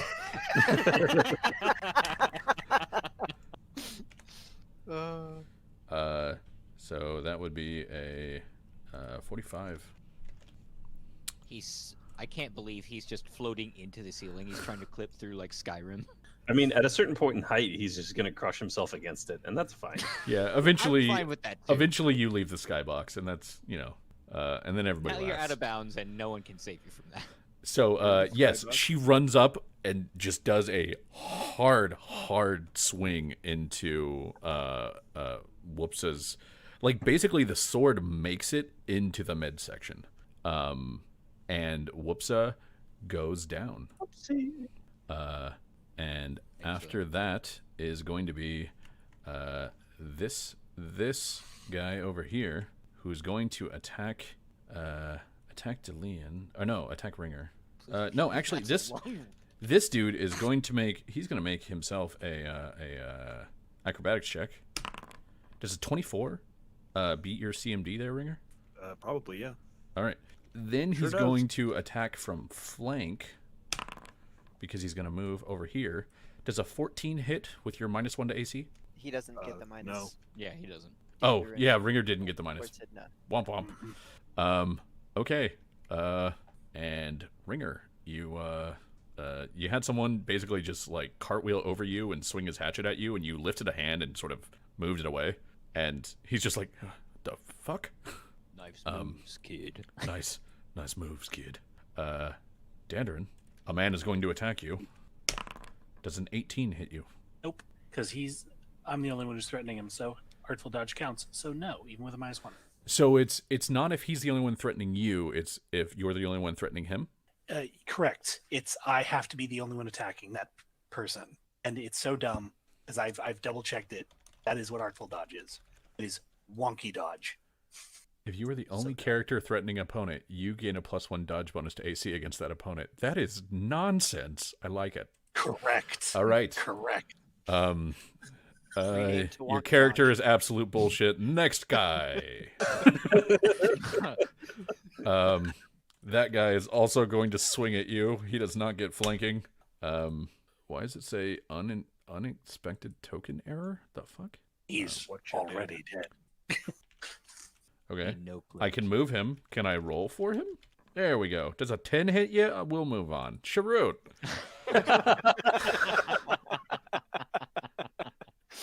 All right. Sharut. Yeah, You can be level 6 right now if you shoot Dendron. Oh shit! Shit. oh, that's tempting. That's really tempting. I'll make you king of the New Goblin Empire. Just take out that dwarf. Are we TPK for high level change? I'm just saying, like, that went from level 6 to ruler of the Goblin Empire. That escalated quick. Well, I mean, so like level 6 is. That's I don't think you're done negotiating yet. I think that was a sign of weakness. Push for more. I think we could drive this up. I think we could go higher, friends. Yeah. those are rookie numbers. I want to be will able to shoot. compete with Faerun. I'll shoot that fool. I feel like you clicked ringer, so yeah, go ahead. Do it. Dare you. Yeah. If he's still alive, please make me a fortitude save. He is. No. Aha! Yeah. Make your second attack. I will after I roll a 1d4. Is that how many rounds he's like? What is he like? Sickened? Deafened and dazzled. Deafened and dazzled. Okay. For 4 rounds. Wow. Sounds He's good. not I gonna guess live that long. You know that's that, not right? true. That's pretty good. Yeah. So now I'm gonna shoot this guy. 23. Yep. I can't believe you, man. Jeez And Louise. So Please good. make me a fortitude save. All right. Oh wait, that was it was special poison. Be deafened and dazzled though. Okay. Hang on, that is he's fatigued for 1 minute. He's fatigued. Okay. That man is fatigued. Your turn is done. Next turn. Hey, Bowen, if you kill the goblin, I'll make you queen. you of can the be New queen Goblin of the New Goblin Empire. Oh, and if you kill the goblin, I'll make you a PC. Oh shit! Oh shit! Hey, if Oh, any of you gosh. want to play any of the House Deneath women, I would be more than happy to have you do that. I've already got ideas for how they'd be built, but they're all built the same. But they can be built pretty cool in spheres. Bowing is going to move up and swing at the man who can't see and definitely hit him for a good amount of damages. This man, I can only target one of you. I think he's Only gonna. one of us is the target. I think he's gonna go for. Yeah, he's gonna go for Soul. So Soul, can you give me another will save here, please? Well, Okay. Basically, you are nauseated for a turn. This means that on your next turn, you can do nothing but essentially either take a move or a standard action. But those can't be like attack actions. Look up the nauseated condition. It's weird. But basically, you can't attack. You can only move around. So you are nauseated for 1 round. This dude, what you essentially see him do is kind of like, he doesn't really cut himself, but he kind of like pulls the hook across his belly. Like you see him like lift his shirt and pull the hook across his belly, and it leaves like a really thin red line, and then you feel your stomach just kind of clench up, and you feel very sick. this guy covered in vomit. Uh, Take that as Esmond. So it's you just vomit on him. Take that. It's your turn, actually. If you would like to do a thing. I mean, I can't. There's nowhere for me to go. Yeah. So My turn is over. yeah. So that you know what nauseated means specifically, it is you're unable to attack, cast spells, concentrate on spells, or do anything else requiring attention. You can just take a single move action per turn. So that's what it is. So I don't think I can even take full defense because that's a full round action. Correct. So next is going to be not that guy. Is going to be this man. Delian, Zaract, and Bowing. You all get an attack of opportunity as he screams and tries to run. Yes. No. Zaract, you will miss. Oh, and it's plus You get three, plus 2. right? You get plus 2. Yeah. Wow. Wow, you will miss. And Clutch. yeah. Yeah. He'll just go down right there. It's the That's door. right. Yeah. Basically, he takes a step past her and she just like slices across his back and he ends up somewhere over there. And next is going to be Dandarin. It's me. I do. That guy behind you is fatigued. Mm-hmm. I know. The guy right next to you is nauseated. Oh, you're right. I killed the nauseated one. If Dandarin, if you kill Ringer, I will make you the regent of the new Goblin Empire. You don't need. It's lowered. Yeah, it's decreasing now. I like how you just offer it Go to for it. everybody. It's a Goblin Empire. What's it worth? Wow. Ah, ah. We're back to the status quo. Okay. So Zaract, it's your turn next. What would you like to do? Let's see. 15, 20, 25, Right. 30. So that's one move action. And then she will move in kind of a roundabout way. Yeah, here. She actually goes up north over Whoops's dead body, or bleeding in body, and around Forsidna Okay. to come south into this spot so that Ringer is flanking this guy. Okay. But the movement's like your whole turn, huh? It's the whole turn. I got literally nothing other than that. Okay. In that case, Asmon is going to swing at Ringer one last time. Ringer, does a 16 hit you? Excuse me. It does not. Make a fortitude save. I hate you. I really fucking wish I could roll this on an attack roll. This dude is so impressive if he hits, when he hits, if he hits. You know what? I'm okay with you wasting those. Oh, on wait. saves. It's not Dillian's turn yet. So at that point, he's going to take a 5-foot step back. And he looks to the guy behind him and You get in there. and he goes, Chasm, this isn't working. And he goes, Whoops is already dead. And Chasm goes, Whoops is always dead. Just all right. And on Forsidna's turn, she will try to kill this man. Go for Sidna. Oh shit. Oh shit! Oh shit! Mm. Does a 15 confirm? It does. Oh shit. I shouldn't have rolled 3 though. God damn it. Nice. Excellent. This man will be deadified. Yeah. Mhm. His name is now Deadite. Kirk Deadman, the deadest. And after that, that dude is going to take a swing at you, Dandarin. That man. He is fatigued. Oh, Oh. so he actually got a 4 instead of a 5. And then that man will take a 5-foot step so that he's flanking, and he will take a swing at you, Dandarin. Come on, you can do it, bud. Dandarin, does an 11 hit you? Dandarin, Shake my head. Dandarin, if you want to accept this sneak attack at full damage. I will I'll make make you Goblin count. I will make you You could be queen of the Goblin Empire. you could be the vice.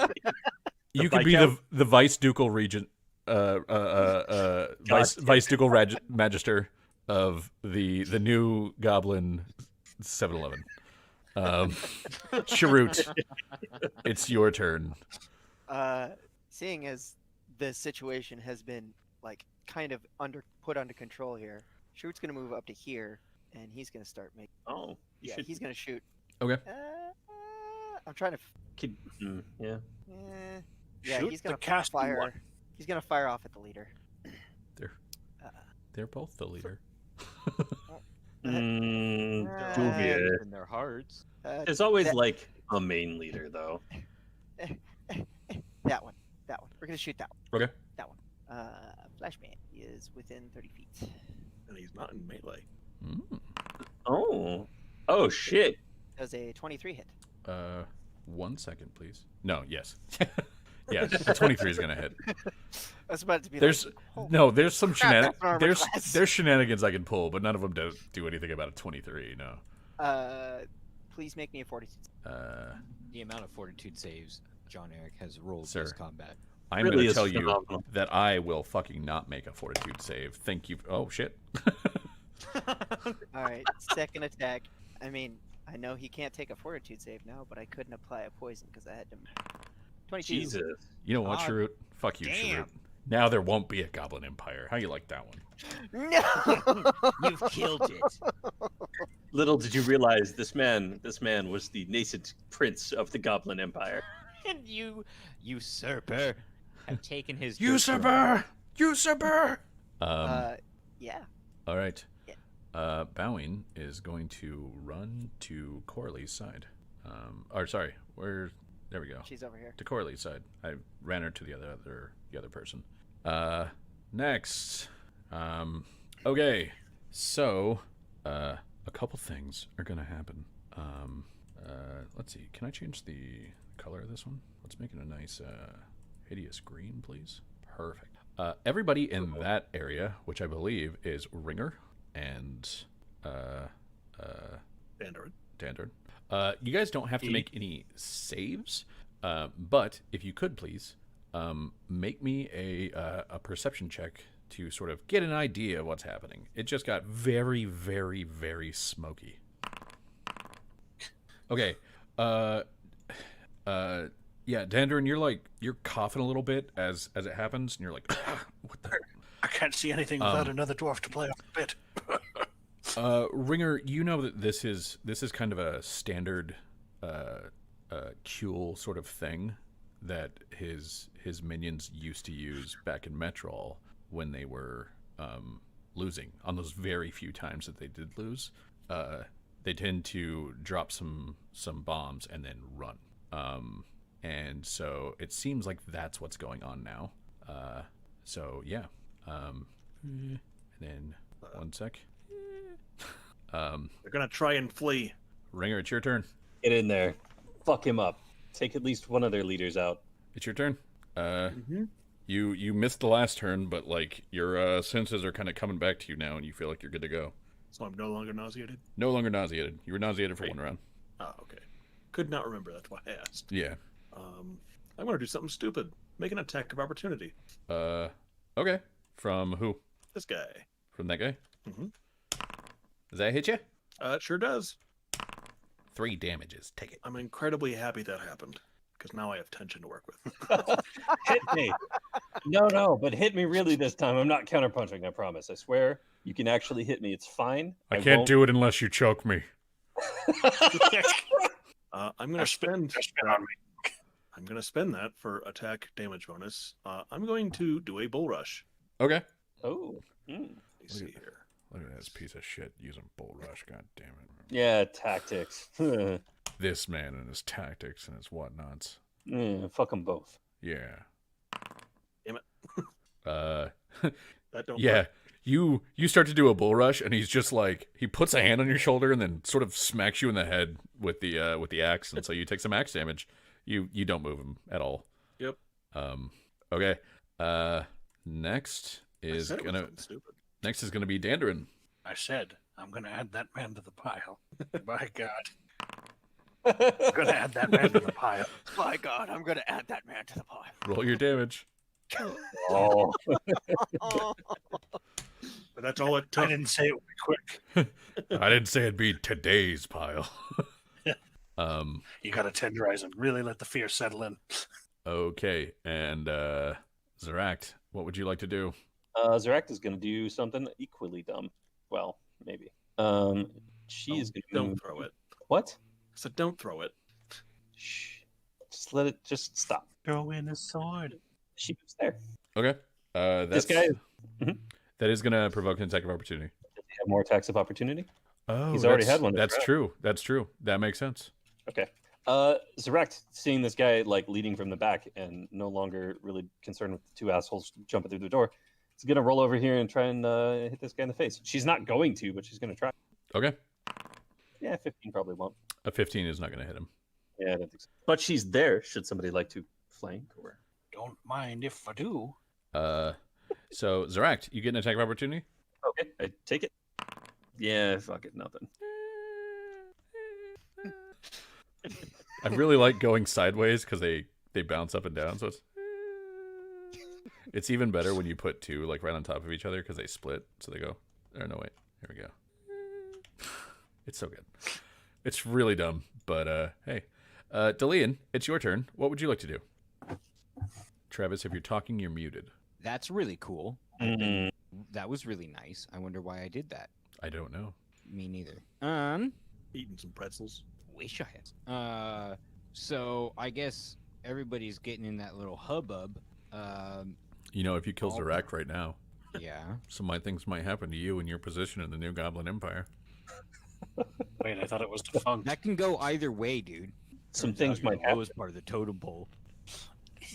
Man, nobody wants Enjoy your fluff new there. position. That's not a job you want there, especially not in the Goblin Empire. So what are you doing? Especially the new one.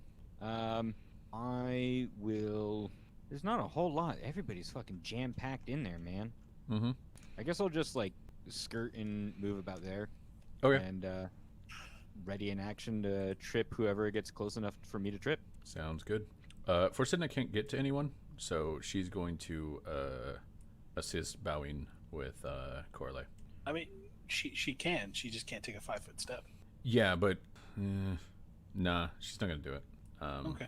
So and then got two guys left. Dander, do you have any attacks of opportunity left? I haven't taken one this round. It's Go ahead and round, make it. right? This dude's bolting. I don't think he can bolt. He's not exhausted, so he can still run. Okay. Yeah, fatigue just gives you a -2 to strength and dex. Exhausted's the one that makes you move at half speed. Okay. Nope, I miss. He gets away. Okay. So he. I wave my hammer in his direction. Eh. Oh God, that was sort of close. You're just like, bye. And the guy that's gonna die, Dandarin, Ringer, and Zarakt. Do any of you have attacks of opportunity left? Uh-huh. I don't. Aw. Well, I haven't made a melee hit ever. So Ringer, go ahead, roll it. Oh my God! I live! Yay! All right, now I get to trip him as a free action. For, God damn it! talking. I'm tripped. He will be hunted in the New Goblin Empire. All will know of his defeat. Actually, I take that back. Ringer would not make that attack. He would just let them go. Okay. I mean, it's real noble after you already missed. I decided to let him go. he just shouts that I'm letting you go. That's a decision I'm making of my own free will. So at this point, they're running, but the one with the hook sort of yells back at you, Ringer, and you hear him go, "We'll be back, Soul. You know we will. He always finds you." And then they bolt out of there. Well, It's over to I assume Corley. we all have questions. They're going to Looks- have to wait, because now we have to pack up and leave. Looks at Sharut. Can Right. we handle this? Sure, Shadows sure. working on it. As like Rigger's like, I'm sure you all have Absolutely. questions. It's Rex. No. Okay. So since it's a bit late, I want to do the like after fight stuff next week because I know that like half the team has to work at like 6 a.m. or 7 a.m. or something. So sorry to like amp up. There could be an RP opportunity and cut. But I know that everybody needs to go, and I still want to do GBU. So I think that we're gonna stop this here. And I will real quickly because I know that as soon as I close this, it will end it. This No, Copy. don't do it. and in-game pictures will be there's the initiative. Okay, so we will end the stream here. Thanks to everybody for watching, and we will continue on next week with more fun adventures in Starilaskur, the great city of wealth and opportunity. Hooray! All right, bye everybody. Root the corp.